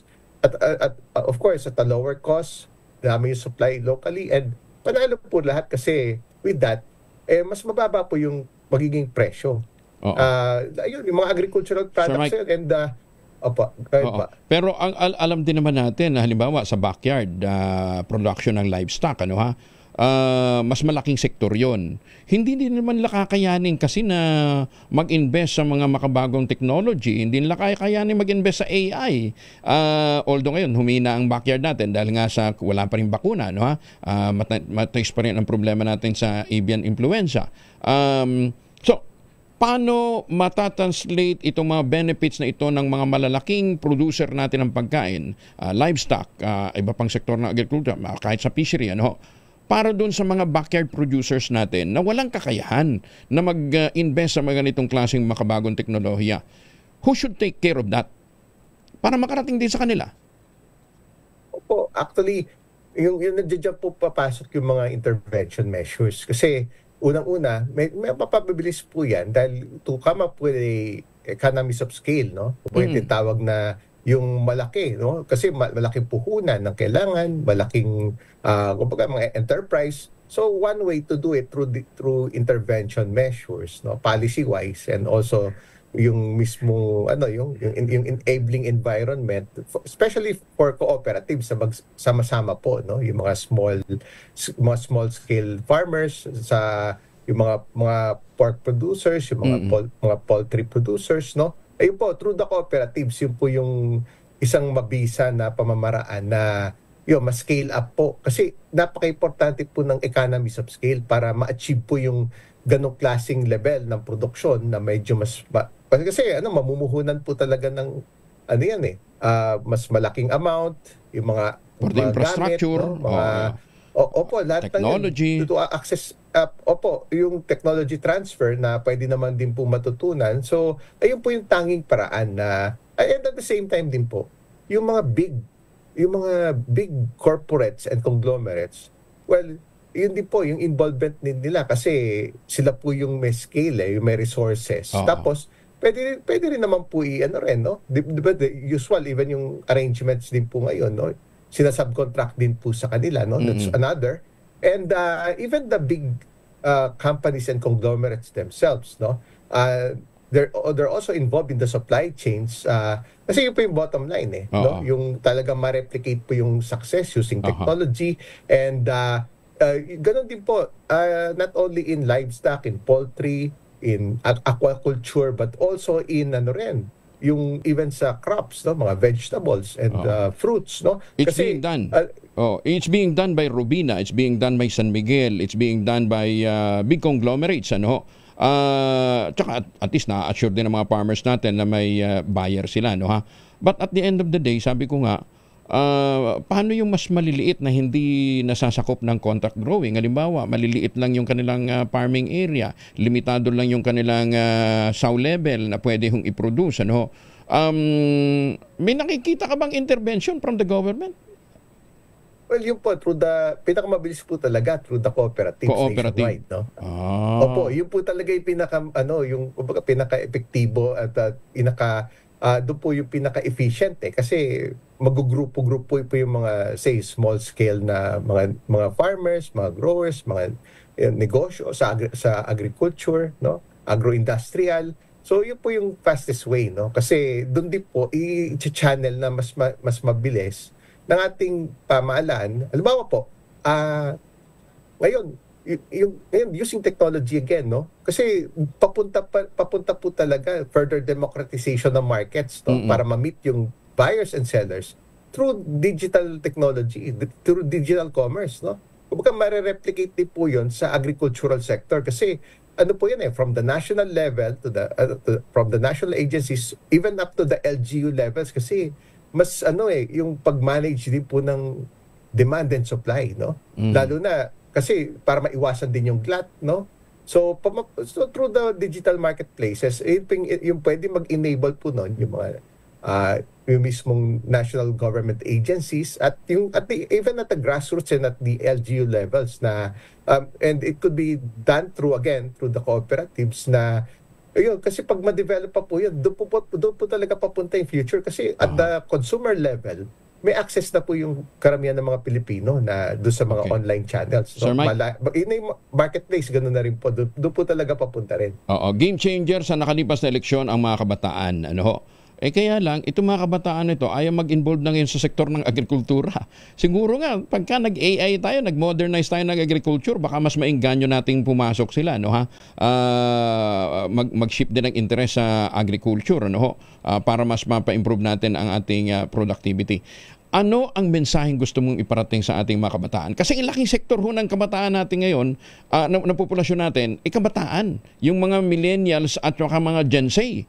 Sila ho yung sila ho yung nagbigay ng pagbabago daw ho sa direksyon ng voting sa Pilipinas dito sa nakalipas na eleksyon. Another equalizer po, Kong Angelo, of course, education, especially yung mga STEM courses, science, technology, engineering, mathematics. Dahil gagamit po ng teknolohiya rin, no? Bukod sa edukasyon na magpapaahon sa maraming kababayan natin, lalo yung poorest of the poor, na aangat, no? Magkakaroon sila eventually ng hanap buhay, maraming kita. Ganon din po sa, yung, of course, with the STEM courses, science, technology, engineering, mathematics, no? Using the best, kasi it's adapting the best technologies around the world, no? Ngayon may tie-ups naman po like with the governments of Israel, kasi Israel limitado po yung fertile land dyan, no? Pero yun, pag makita nyo, nakakapag-export po sila ng prutas sa sa Europa, no? Kasi they use the best technologies. Even yung mga halimbawa yung teknolohiya na ginagamit natin, no? Yung one of the biggest conglomerates in the country ngayon nasa Central Luzon, sa Bulacan, mga greenhouses din po yung ginagamit. Yung objective is to become the biggest vegetable producer in the country. So, yun po yung mga exciting about it. Yung technology would make it profitable, no, to be in that kind of business. And of course, syempre, mamumuhunan din po, no? It would entail a lot of investments, and of course, yung mga tie-ups, partnership with those, halimbawa, yung mga with the best mga bansa na with the best access to those high-tech yung mga technology na ginagamit ng Israel, magaling din po yun. Tulad nito Taiwan. In fact, in Taiwan,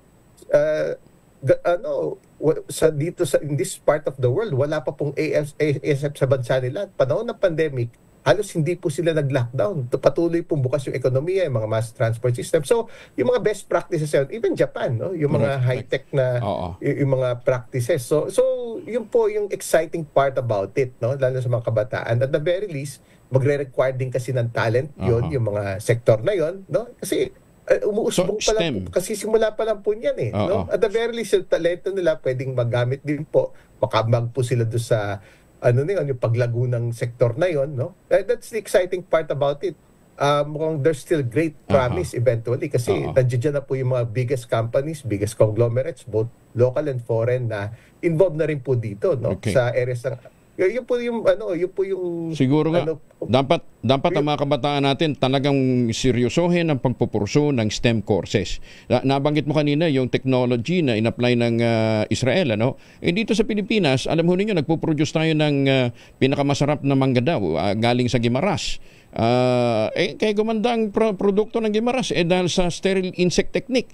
Tataka tayo, bakit wala pang ibang mga island provinces ang gumagaya sa Guimaras to produce quality mango na mas mababa halos zero ang gamit ng pestisidyo. Kaya tinatanggap ito sa mga bansa na may mataas na quarantine regulation, ano? Ang dami nating mga islands, but we do not adapt the technology being adapted by Guimaras.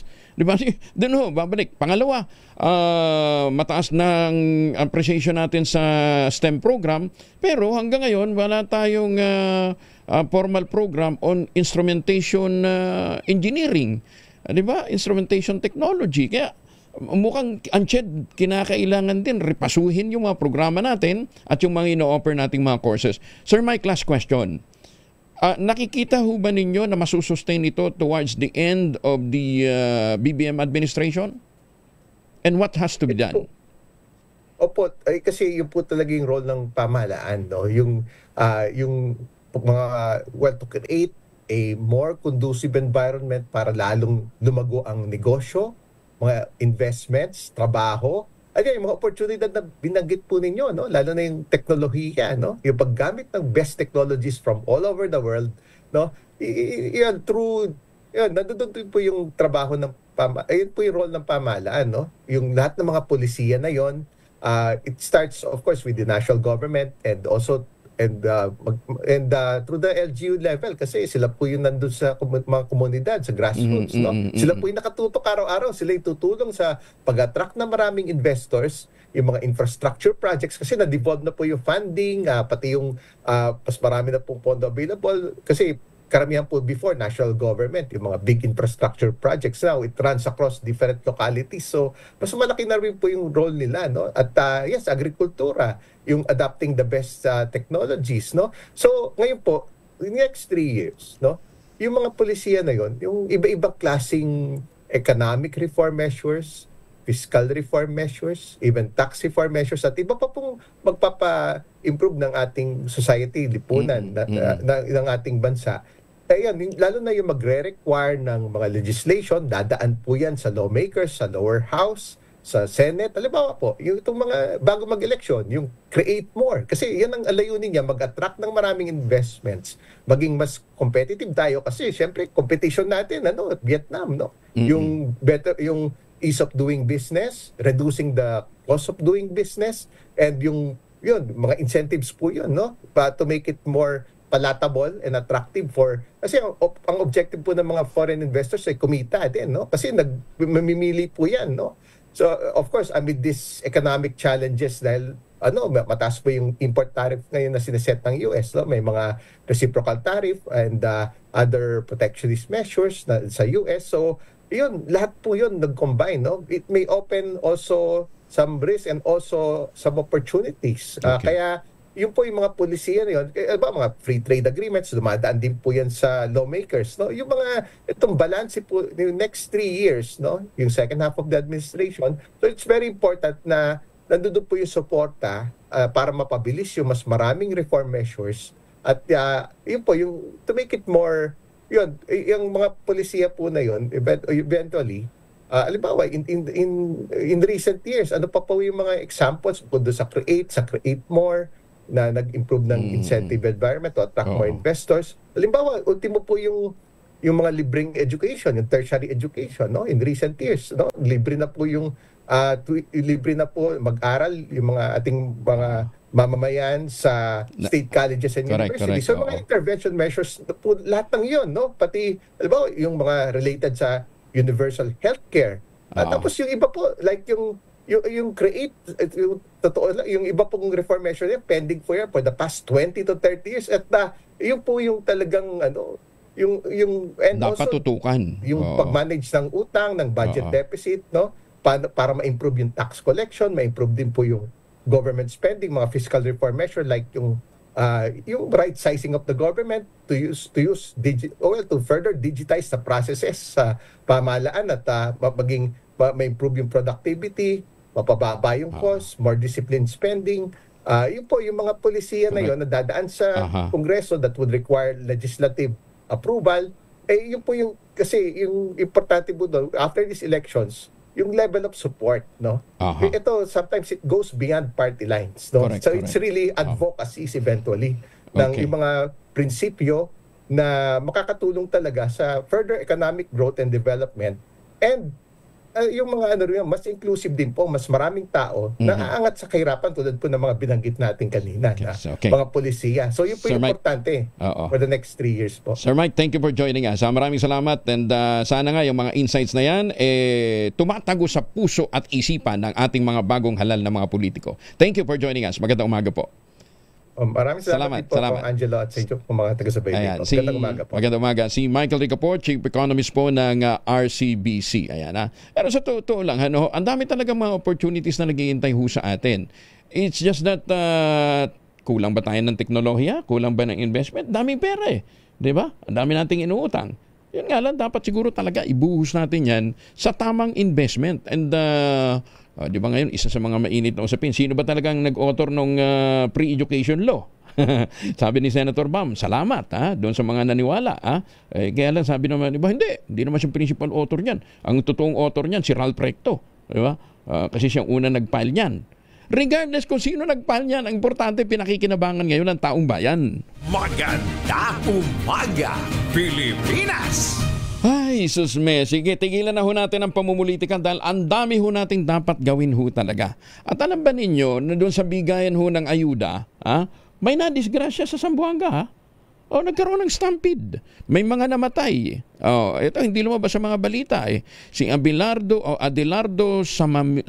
Salomilio ng San Jose, Guso, 65 years old, at isang Norma Anodin ng Baliwasan, Seaside 80 years old po ito. Nadisgrasya ho sila doon sa bigayan ng ayuda dahil sa stampede habang nagkakaroon ho ng bigayan ng ayuda para sa mga butante. Yun ang tinutukoy ho natin. Hindi ho lumalabas. So sana ho umabot yung panahon na talaga nagpapasya tayo, hindi dahil sa ayudang tinatanggap, kundi dahil sa nagawang accomplishment ng atin pong mga politiko. Magandang umaga, Pilipinas! Sabihin natin, ang mga pagbabago ay dala ho ng makabagong sensya. Hindi ho totoo yan dahil totoo ho yan. Dala ho ng mga pagbabago sa sensya. Pero hindi lang naman ngayon. Alam ba ninyo yung carrots, for example? Ang carrots, originally, purple po yan. Pero ginawa ho ng mga Dutch farmers, dinevelop ito yung commonly known ngayon na orange variety noong pang 17th century. Although maraming benepisyo ang carrot na kulay orange dahil taso niyan sa carotenoids, pero yung purple carrots pala mayaman din sa anthocyanins na isang powerful oxidants para sa iba't ibang uri ng mga karamdaman. Magandang umaga, Pilipinas! Yan naman po ang lakad natin ngayong araw na ito. Magbaon ho ng proteksyon laban sa mikrobyo. May dalawang formulation ng family alcohol na pwede nating pagpilian. Yung family 70% isopropyl alcohol, especially prepared for clinics, hospital, pharmacies, laboratories, pero okay na okay din po sa mga households. Very effective yan sa disinfection at sterilization. Ganyan na bagsik ng family 70% isopropyl alcohol. Maghapon man natin gamitin, no problem. Hindi po manunoy yung ating mga kamay dahil meron po itong moisturizer. Yun namang mabagong family rubbing compound improved alcoholone. Abayan po yung mabagong isopropyl alcohol na ginagamit po ng mga masahista, mga barbero, mga doktor, mga nurse, mga komadrona for sponge bathing and other cleansing purposes. Family rubbing alcohol parang DCR reachable na sa mahabang panahon. Mabibili sa namang butik at convenience stores nationwide. Family rubbing alcohol hindi lang pampamilya, pang sports pa. 28 na, makalipas ang alas 5 ng umaga.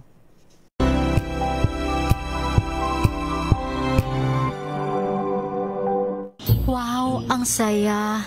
Isang barangay na labada, puro mancha pa. Goodbye, pahinga. Mommy, isang laba lang yan sa Pride Bar Blue. May powerful stain-away enzymes na malupit sa dunit mancha. At di masakit sa kamay. Isang laba lang yan. Hello, pahinga. Hello, Pride Bar Blue. ACS. Tanggaling-galing mo. Smart dishwashing paste ko. Pritong ulam na masebo. Plato ng kaldero. Tanggaling for everyday. Ganyan pag smart ang dishwashing paste. May double tanggaling formula. Tanggal ang sebo. Tanggal ang bakterya. Bahit para walang bahit. Linis fantastic sa metal at plastic. Number 1 to to. Tanggaling-galing mo. Smart dishwashing paste. Magbago man ang panahon, doon kami sa gawang Peerless. Champion, mula sa baretang pangmatagalan, purong powder. Hanggang sa mabulang liquid detergent. Kaya sa labahan, Champion! Tapat na walang katapat.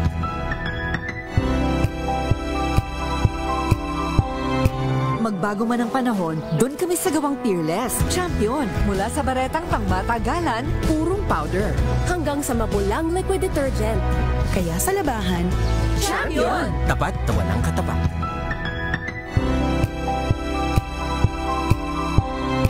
Magbago man ang panahon, doon kami sa gawang Peerless. Champion, mula sa baretang pangmatagalan, purong powder. Hanggang sa mabulang liquid detergent. Kaya sa labahan, Champion! Tapat na walang katapat.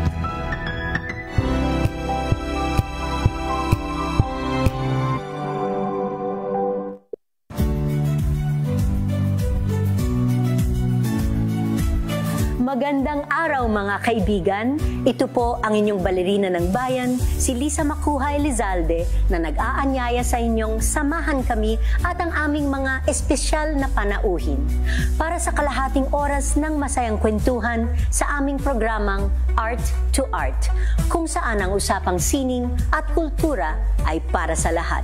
Huwag kaliligtaan, tuwing linggo, alas 3:30 ng hapon, dito lamang sa DZRH Radio, DZRH TV, at via online streaming. Tuloy-tuloy ang pagtulong, tuloy-tuloy ang pagseserbisyo, at tuloy-tuloy ang balitaan kasama si May Binauhan sa Operation Tulong mula Lunes hanggang Biyernes.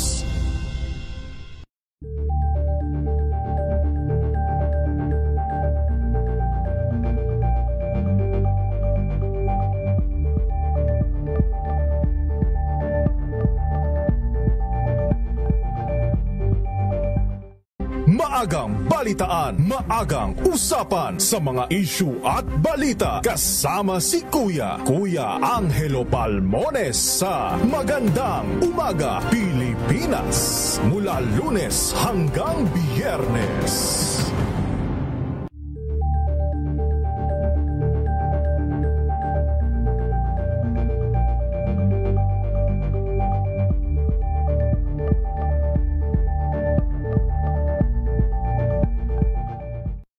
Balang Anthony Taberna at Jerry Umaga Pilipinas. 32 na makalipas ang alas 5 na umaga. Oras na para tayo mag-ultamayo, pero sabi nga po ng Madalubhasa, 2 kapsula, 1 oras bago matulog para ma-achieve na natin ang mga benepisyo po ng ultamayo. Ano ba yung ultamayo? Ito po yung postbiotic with Lactococcus lactis-strain plasma. Dumaan po ito sa mahabang clinical trial sa Japan. Hindi testimonial, hindi human clinical trial. Ang bawat kapsula ng ultamayo ay nagtataglay ng 50 billion cells ng Lactococcus lactis-strain plasma. Kaya napaka-potent po nito na pagpasok sa ating katawan, ina-activate po yung PDC, yung plasmacytoid dendritic cell. Yun po yung tinatawag na commander ng ating immune system. At yan po ang nagtataboy ng mga toksin sa ating katawan habang tayo po ay natutulog. Ang ultamayo po ay rehistrado sa Food and Drug Administration, halal certified. Kung meron pa ho kayong mga katanungan, mag-text lamang ho kayo sa 0917-110-6580. Ulitin natin ha, 0917-110-6580 para po sa inyo pong mga concerns. Ang ultamayo po ay available sa Mercury Drug, Amesco Drug, Pasmed Pharmacy, Joann's Pharmacy, Curamed at Southstar Drug. Pero huwag natin kalimutan ha, ang ultamayo po ay hindi gamot at hindi dapat gamitin panggamot sa anumang uri ng sakit. Si Dan Milabil mula sa Pag-asa kasama natin. Dan, good morning. Yes po, good morning po Sir Angel at sa ating mga taga-subaybay dito sa DZRH. Ngayong araw, inasahan natin ang mataas na tsansa ng pag-ulan dito sa bahagi ng Mindanao, Eastern Visayas at sa Palawan. Dulot pa rin yan ng Intertropical Convergence Zone, YTCZ. Kaya saan nga natin ito mga kalat-kalat na pag-ulan at thunderstorms sa mga areas na ito. Samantala, sa Metro Manila at sa nalalabing bahagi nating bansa, makakaranas muli tayo ng mainit at maalinsangang panahon. Sasamahan lamang yan ng mga biglaan at panandaliang pag-ulan na dulot ng thunderstorms. Sa kalagayan naman nating karagatan, walang gale warning na nakataas at banayad hanggang sa tamtamang pag-alon ang mararanasan sa malaking bahagi ng ating bansa. Heat index forecast para sa Metro Manila ngayong araw, posibleng maglaro mula 39 to 42 degrees Celsius. Highest heat index sa buong bansa, posibleng umabot ng 44 degrees Celsius, especially dito sa areas ng La Union, Cavite, Quezon Province at Occidental Mindoro. Gano'ng kalaki? Gano'ng kalakas yung ulan? Possible po yung moderate to at times heavy rains dito sa Mindanao, Eastern Visayas at Palawan. So ngayong madaling araw pa lamang may mga pag-ulan na tayong nararanasan dito sa Southern Mindanao. Inaasahan natin na later in the day mas rarami pang areas in Mindanao yung mga makakaranas ng pag-ulan. Pwede ba mag-trigger ng landslide? Yes po, posible po, lalong-lalo na kung kung tuloy-tuloy yung mga pag-ulan na ito. At sa mga susunod na araw kasi, especially tomorrow, magsisimulang, inasahan natin na mas rarami pang mga areas yung makakaranas ng pag-ulan na ITCZ. So malaking bahagi na rin ng Visayas ay inaasahan natin itong makulimlim na panahon at mataas na tsansa ng pag-ulan. Dan, maraming salamat ha. Thank you for joining us. Thank you po and good morning. Si Dan Bilamil mula po sa Pag-asa. Maganda umaga, Pilipinas! 6,000 po ang naghihintay na premyo sa ating Mahiwagang Tunog. Mahiwagang Tunog!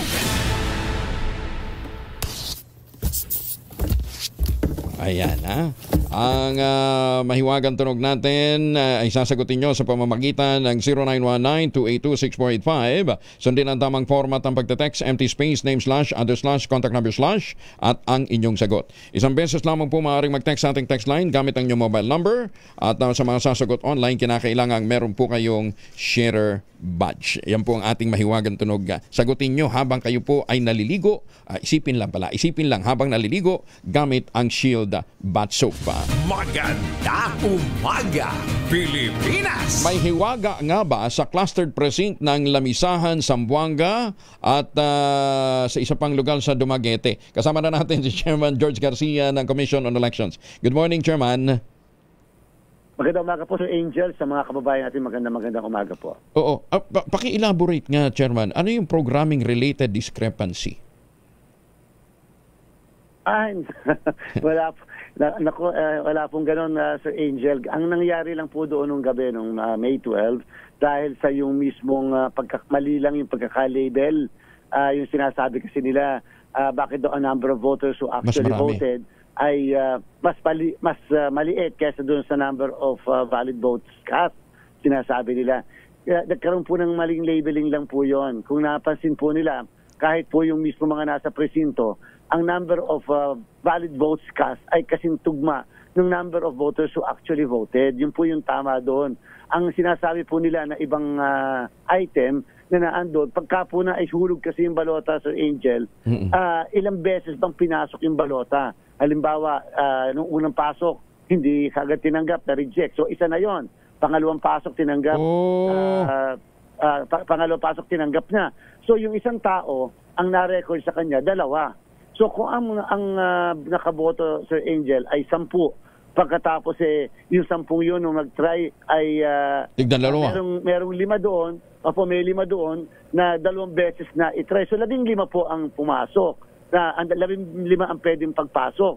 So ibig sabihin, yung number of tries na andun po, kasi po yan ay isa sa mga statistics na makukuha natin doon sa mismong presinto. Ilang beses na na-try yung pagpasok sa balota, mare-record po yun. So ibig sabihin, isipin niyo bumoto 10, ang number of votes, number of ballots na ipasok doon sa machine, lalabas po 15. Pero hindi nangangahulugan na yun po ay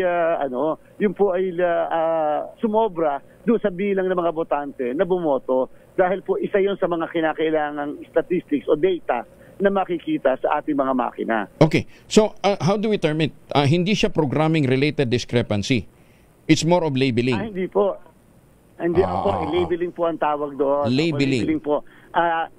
Pagkatapos po ng botohan sa isang presinto, yung mismo makina, isa sa mga iniimprenta niya, yung mga statistics ng makina na yan. Ibig sabihin, anong oras nagbukas, pagkatapos ilang balota ang pumasok, doon sa ilang balota ang pumasok, doon sa mismo makina, Sir Angel, doon papasok yung ilang beses nagkaroon ng pag-try na maipasok yung balota. So hindi po talaga tutugma yun sa number of voters who actually voted, yung mga bumoto, sapagkat yung isang bumoto ay maaaring nagpasok ng balota ng 2 beses, hindi dahil 2 beses yung balota talagang pinasok niya, kung hindi 2 beses ang nag-try ipasok yung balota niya. Actually, na-experience ko yan nung bumoto ako, nung unang salang, hindi siya tinanggap. Hindi, pumasok siya, pero sinuka. Kasi, anong tawag dito, nagkaroon daw ng mutilation ba? Parang may mga may dumi yata doon sa sa balot sa scanner. Scanner po, madumi po yung scanner. Kaya po, pero yung pong pagkakapasok yung unang yon, Sir Angel, recorded na yon. Recorded na. Ng makina. Okay. Pero hindi nangangahulugan na kayo po 2 beses hindi po nangangahulugan 2 balota ang pinasok nyo. Isang balota rin na pinasok nyo, pero 2 beses yun na na-record ng mismong makina. Hindi yung boto, kung hindi yung pagpasok. Paano yun? Baliktad, nung binaliktad, kasi di ba dapat nakatihaya. Nung sinuka, trinay ng pabaliktad. Okay lang ho yun? Walang magiging problema doon? Wala po, kasi ang pagpasok ng ating balota, pwedeng nasa harap, yung nasa harap, pwedeng nasa likod, pwedeng nasa ilalim, pwedeng nasa itaas naman. Pwede po yun. Basta, ang machine natin ganun kaganda dahil nagre-record siya kung ilang beses tinatry ipasok yung balota. At hindi po yung kung ilang beses, kung isang botante ay bumoto ng 2 beses. Hindi po ganun yun. Okay. Kasi bagay, lumalabas naman yung resibo eh. Paglabas naman yung resibo, kung sino yung binoto mo, yun din naman talaga yung ano eh. Yung nag-reflect doon sa resibo. Opo, yun po sinasabi natin. Again, wag niyo pong pagtakahan. Mas maganda po yung ganon, nare-record. At in fact, yung lahat ng nangyari sa balota na andoon sa na-print na statistical report pagkatapos ng eleksyon. Naiparating nyo na rin ito sa PPCRB, Chairman? Ay, opo. Kaya po sila rin na nagsabi na nagkaroon ng mislabeling. At ito po ay nangyari nung gabi ng alas 12. Wala pong pagbabago sa boto. Huwag pong mag-alala ng sambayan. Properly recorded ang lahat ng boto. Ang maganda po dyan, nare-record kung ilang beses na ipapasok ang isang balota ng isang botante. At hindi po yung isang botante ay bumoto ng 3 beses. Kasi, alam nung bumoto po kayo sa Angel, isang balota lang naman din talaga ang ginamit nyo. Maaaring hindi ka agad to tinanggap dahil madumi yung mismong scanner, nilinis nila, at nung pinasok nila ay tinanggap na yun.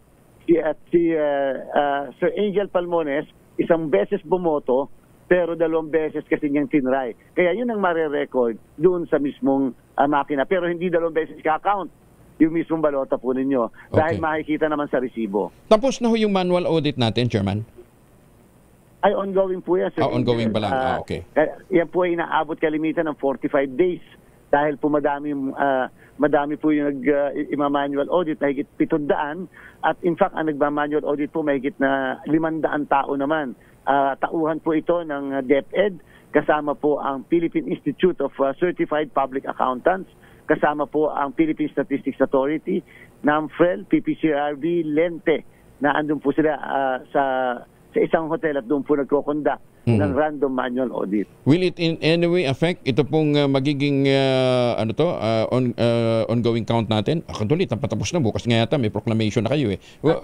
Makaka-apekto pa ba yan? Ay maganda pong indikasyon yan para sa mga magpoprotesta, at the same time doon sa mga polisiyang paggagawin, at the same time doon sa pagkakaroon ano bang bagong teknolohiya o makina ang kailangan natin. Yan po yung purpose din talaga ng random manual audit, a confirmation nung mismo nangyari na halalan. So Angel, kung mababanggit ko lang, yung pong ginawa nating canvassing ay pinakamabilis sa kasaysayan ng ating bansa. Kahit na kung kailan pa tayo nagkaroon ng halalan. Sa 3 araw po ay nagawa nating matapos yung mismong canvassing ng 175 na certificates of canvass sa buong Pilipinas. Sa bagay, at saka mas late na tapos. Dati alas 5 ang tapos, ang close. Ngayon alas 7. Di ba? Yung po pagboto naman natin. Pagboto natin, pinakamahaba rin po yan sa kasaysayan natin. 5 o'clock pa nga na bumoboto na yung mga nakatatanda, may kapansanan, hanggang 7 o'clock ng gabi naman yung pagboto ng ating mga regular na mga botante. So Angel, sa 2 oras na bumoto yung nakatatanda at may kapansanan, mahigit pong 3 milyon ang nakinabang nung early voting hours natin. Kahit paano, Sir Angel, madaming nabinipisyuhan nung ganun mas maaga na pagboto. Sana nga mapag-isipan na napabotohin na lang ng 1 linggo mas maaga yung mga kababayan nating nakatatanda at may kapansanan nagdadalang tao sa mga susunod na halalan, hindi lang early voting hours. Okay. Chairman, matulog na ho kayo. Kailangan nyo pang dagdag na tulog. Magandang umaga sa inyo. Thank you for joining us. Salamat po sa Angel. Ingat po kayo. Si Chairman George Garcia ng Commission on Elections. Maganda umaga, Pilipinas! 44 makalipas ang alas 5 ng umaga.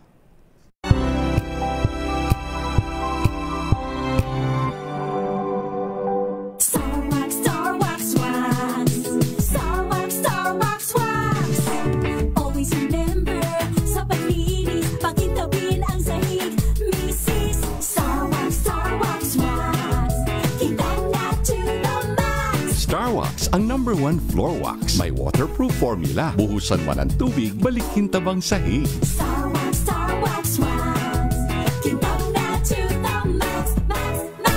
ACS. Magbago man ang panahon, doon kami sa gawang Peerless. Champion. Mula sa baretang pangmatagalan, purong powder. Hanggang sa mabulang liquid detergent. Kaya sa labahan, Champion! Tapat na walang katapat.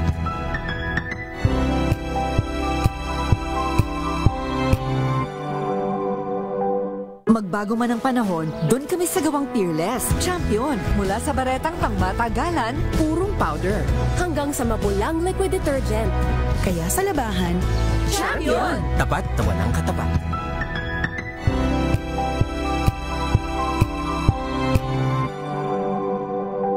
Hello, Washi! Laundry day na naman! Yay! Anong meron? Mancha ng chocolate, putik, may libag pa. Kaya natin yan!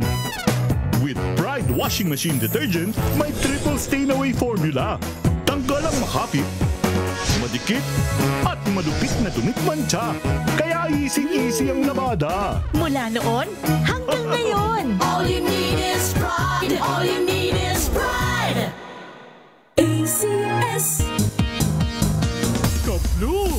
Charm Fat Con. Bangong kumaga-bloom. Charm Fat Con. Damit ay may bango ng salibong bulaklak. Charm Fabric Conditioner. With Stain Fresh Technology. Damit ay ka-bloom sa bango. Charm Fat Con. Bangong kumaga-bloom. Charm Fat Con. Damit ay may bango ng salibong bulaklak. Charm Fabric Conditioner. Bangong ka-bloom. ACS. Magbago man ang panahon, doon kami sa gawang Peerless. Champion! Mula sa baretang pangmatagalan, purong powder. Hanggang sa mapulang liquid detergent. kaya sa labahan, Champion! Tapat na walang katapat.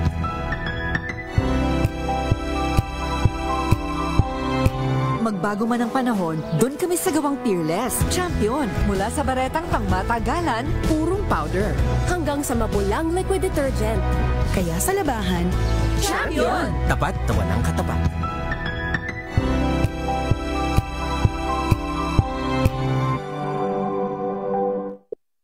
Ha. 47 na makalipas ang alas 5 ng umaga. Ay, sa mga taga-Binangon ng Rizal, magandang umaga ho sa inyo sa mga suki natin dyan, ha? St. Monique Ballet, the most prestigious project sa Binangon ng Rizal. Tingnan daw ho ninyo yung kanilang model na townhouse, yung Bianca, 2-story townhouse yan with balcony na may 2 hanggang 3 bedrooms. Pwede nyo ma-avail through Pag-ibig Financing at less than 20,000 pesos a month, 30 years to pay. Tawag na ho kayo sa 0917-719-7908 para po sa karagdagan detalye. 0917-719-7908. Yun po yung tinatawag nilang luxurious living but affordable housing. Pagkagising mo gusto ng malamig na simoy ng hangin at magandang tanawin ang sasalubong sa iyo. Ayan, yan yung mga proyekto ng St. Monique Ballet. Yan po sa Binangonan, Rizal. Ano pang iniintay ho ninyo? Schedule na ho ng tripping. Bagong balita, bagong impormasyon. Kasama si Kuyang Angelo Palmones. Magandang umaga, Pilipinas! Sa mga nagtatrabaho sa gobyerno, starting today, matatanggap na daw ho ninyo ang inyong mid-year bonus. Sana all. Kayong nasa pribadong sektor na nagbubuwis, gumigising ng maaga at nagtatrabaho ng maaga, relax na ho kayo. Dahil yung ibinabayad yung buwis, ibibigay naman sa mga nagtatrabaho sa gobyerno. Maging ang mismong tanggapan ng Department of Energy hindi nakaligtas sa brownout. Nagkaroon ng 10 minutong power outage sa building mismo ng DOE pasado alas 12 ng tanghali sa gitna ng press conference ni Energy Secretary Rafael Lotilla kasama ang mga taga-media. Nangyaring naturang brownout kasabay ng pagbubukas ng Lotilla ng usapin hinggil sa sitwasyon ng power supply ng bansa at iba pang issue sa sektor ng enerhiya. Napagalamang problema para sa load side facility ang sanhi ng power interruption sa loob ng compound ng DOE. Agad naman nag-deploy ng linemen ang Meralco para tugunan ang nasabing brownout habang tinitiyak ho ng mga taga-DOE na walang problema sa supply ng kuryente. Nagkataon lang kayo naman. Ibinasura naman ng Korte Suprema ang 25 taong mining ban sa Occidental Mindoro sa desisyong sinulat ni Senior Associate Justice Marvic Leonen labag sa Republic Act 7942 o Philippine Mining Act of 1995 ang pagbabawal ng Occidental Mindoro sa large-scale mining. Dahil ito sa kawalan ng kapangyarihan ng lokal na pamahalaan na magpatupad ng blanket ban sa pagmimina. Paliwanag ng Korte Suprema, legal ang malakihang pagmimina kung may tamang proseso at environmental safeguards. Pwede lamang tanggihan ng LGU ang application sa pagmimina base sa epekto nito sa kalikasan at mga mamamayan, pero hindi ito maaaring magpatupad ng total ban. Bunga ng naturang desisyon ng isinampang kaso ng Agusan Petroleum and Mineral Corporation na may pahintulot mula sa gobyerno para magmina sa nasabing lugar. Magandang umaga, Pilipinas! Mas pinaigting pa ng Germany at ang Pilipinas ang kanilang alyansa para palakasin naman ang depensa sa West Philippine Sea. Dinagdaan ni na Defense Secretary Gilbert Chidoro at ng kanyang German counterpart na si Boris Pistorius ang isang kasunduan sa Berlin para palawigin ang kooperasyon ng dalawang bansa, partikular na sa cybersecurity, defense armament at logistics. Nakatakdang muling magkita sina Chidoro at Pistorius kasama iba pang mga kinatawan ng Pilipinas at Germany para pag-usapan ang implementasyon ng naturang kasunduan. Ay, magandang umaga nga pala kay Congressman Mark Cojanco. Muling nanalo po si Congressman Mark Cojanco dyan po sa Pangasinan. Congressman Mark, sana ituloy-tuloy na ho yung programa para sa modular paggamit natin ng modular nuclear reactors. Ano, para matugunan natin ang problema ng patuloy na kakulangan ng supply ng kuryente. Inimok naman ng Department of Migrant Workers ang mga OFW sa Saudi Arabia, partikular na ang mga domestic worker na mag-avail ng 6-month amnesty. Ito'y para mabigyan ng sapat na oras ang anyay runaways na illegitimize ang kanilang status o makabalik ng bansa na walang penalty. Ayon kay Hainal Rasul Jr., Undersecretary for Middle East and African Affairs ng DMW, pinahihintulutan ng Ministry of Human Resources and Social Development ang correction period ng May 11 hanggang November 10. Iginit ni Rasul, maaari itong gamitin ang mga OFW para iwasto ang kanilang status sa pamamagitan ng paghahanap ng bagong employer o pagsasaayos ng kanilang repatriation. Sa atala ng DMW, mahigit sa 100 Pilipino domestic worker ngayon sa Riyadh at Jeddah ang nakasecure na ng exit visa. Meron namang 54 sa Alcobar. Naghihintay na lamang ng travel arrangement. Pabrika na gumagawa ng peking brand ng brief, panty at bra. Dako, pinasok ng mga otoridad. Arestado yung supervisor. Detalye na balita mula kay Edwin Duque, Aris 23. Edwin. May butag Quick Angel, matagumpay na may patupad ng DSUU ng Northern Police District sa pangunahan ni Police Major Marvin Villanueva ang search warrant sa isang pabrika sa Bictoneta Avenue, Barangay Potrero, Malabon. Ang warrant ay nilagdaan ni Judge Pedro Damo Jr., acting presiding judge RTC Branch 74 sa Malabon. Ito ay kaugnay pa rin sa paglabag sa Republic Act 8293, ang Intellectual Property Code of the Philippines. Target na operasyon ng mga suspect na isang 62 years old na babae supervisor at residente ng P. Aquino Barangay Lugo sa Malabon at isang 49 years old na babae may-ari ng negosyo sa 3M Garments na nakabase sa Caloocan. Pag-aari ito ni Eugene Choa, isang Chinese national kung saan ay natili pa rin nakakalaya. Sa operasyon, na-recover ng pulisya ang malaking dami ng mga peking item, kabilang na dito ang malaking stock ng Alpha Breed, amazing panty, amazing bra na mga level at pattern ng personal collection, resibo at iba pang dokumento ng transaksyon. May kabuang 32 malaking pantahi o 4 na makina, pangkating at masin ang nasamsam sa mga suspect.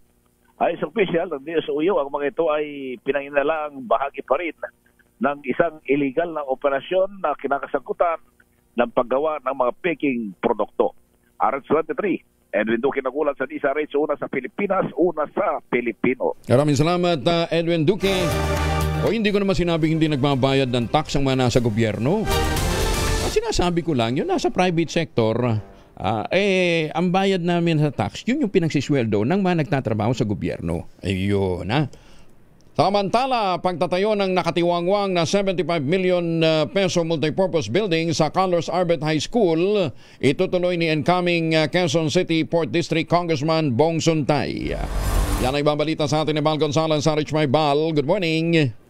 Good morning, Kuya Angel. Ngayon pa lamang ay inihayag na ni incoming Quezon City 4th District Congressman Jesus Bong Suntay na gagawin niyang prioridad ang pagtatayo ng kontrobersyal na gymnasium sa Carlos Albert High School sa Barangay Santol, Quezon City.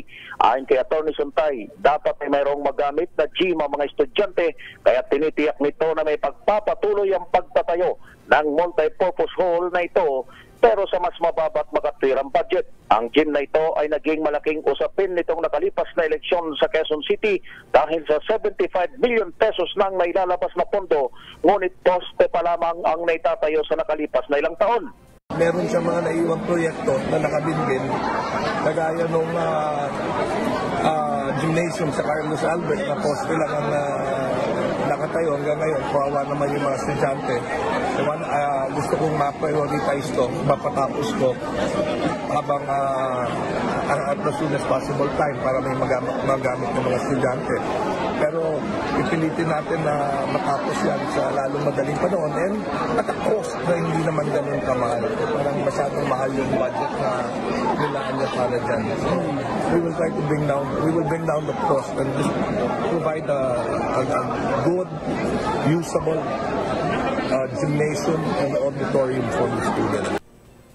Bukod dito ay kabilang din sa isa sa prioridad na proyekto ni Atty. Suntay ang pagbibigay ng libre at di kalidad na edukasyon sa mga kabataan sa ika-4 na distrito at ang ani ay mas improve na social at basic health services sa mga residente. Si Suntay ay nanalo ng 239 na boto lamang laban sa nakatunggali nitong si incumbent Congressman Marvin Rillo. Ako si Bal Gonzales, DZRH, una sa Pilipinas, una sa Pilipino. Maraming salamat, Bal. 3 minuto na lamang, ACES na ng umaga.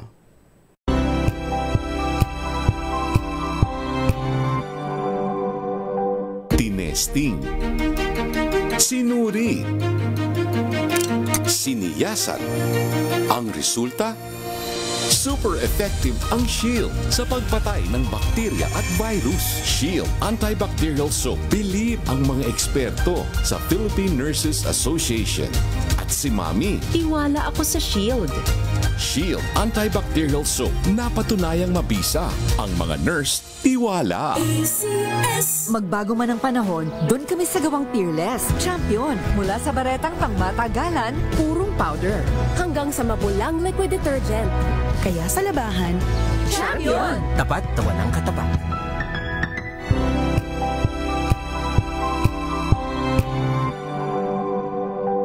Magbago man ang panahon, doon kami sa gawang Peerless. Champion. Mula sa baretang pangmatagalan, purong powder. Hanggang sa mabulang liquid detergent. Kaya sa labahan, Champion! Tapat, tawan ang katapat.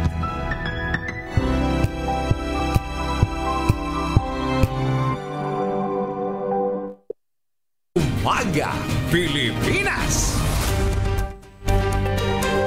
Higit naman sa $205,000 Bahagi ito ng ransom money sa kidnap slay na prisna ng PNP. Detalye ng balita mula kay Edniel Paron sa RH52. Edniel, good morning.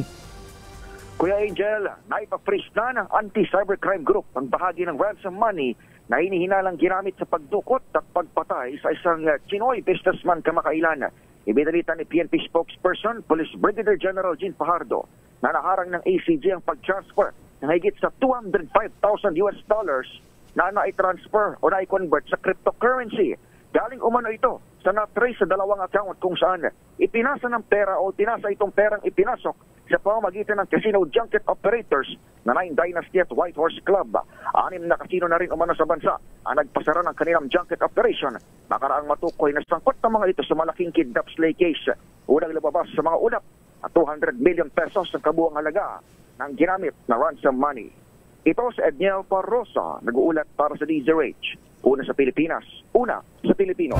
Maraming salamat, Angel. 1 minuto bago mag-iisas na umaga. Kung Angel po, si Angelo Palmones, nag-iiwan sa inyo na isang magandang umaga.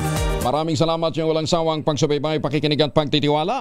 Magtanim ng kawayan para sa kalikasan at kabuhayan. Ang ating quote of the day ngayong araw na ito ay mula po kay Bertrand Russell. Be isolated, be ignored, be attacked, be in doubt, be frightened, but do not be silenced. Ises na umaga, ang oras sa buong kapuluan. Maganda umaga, Pilipinas!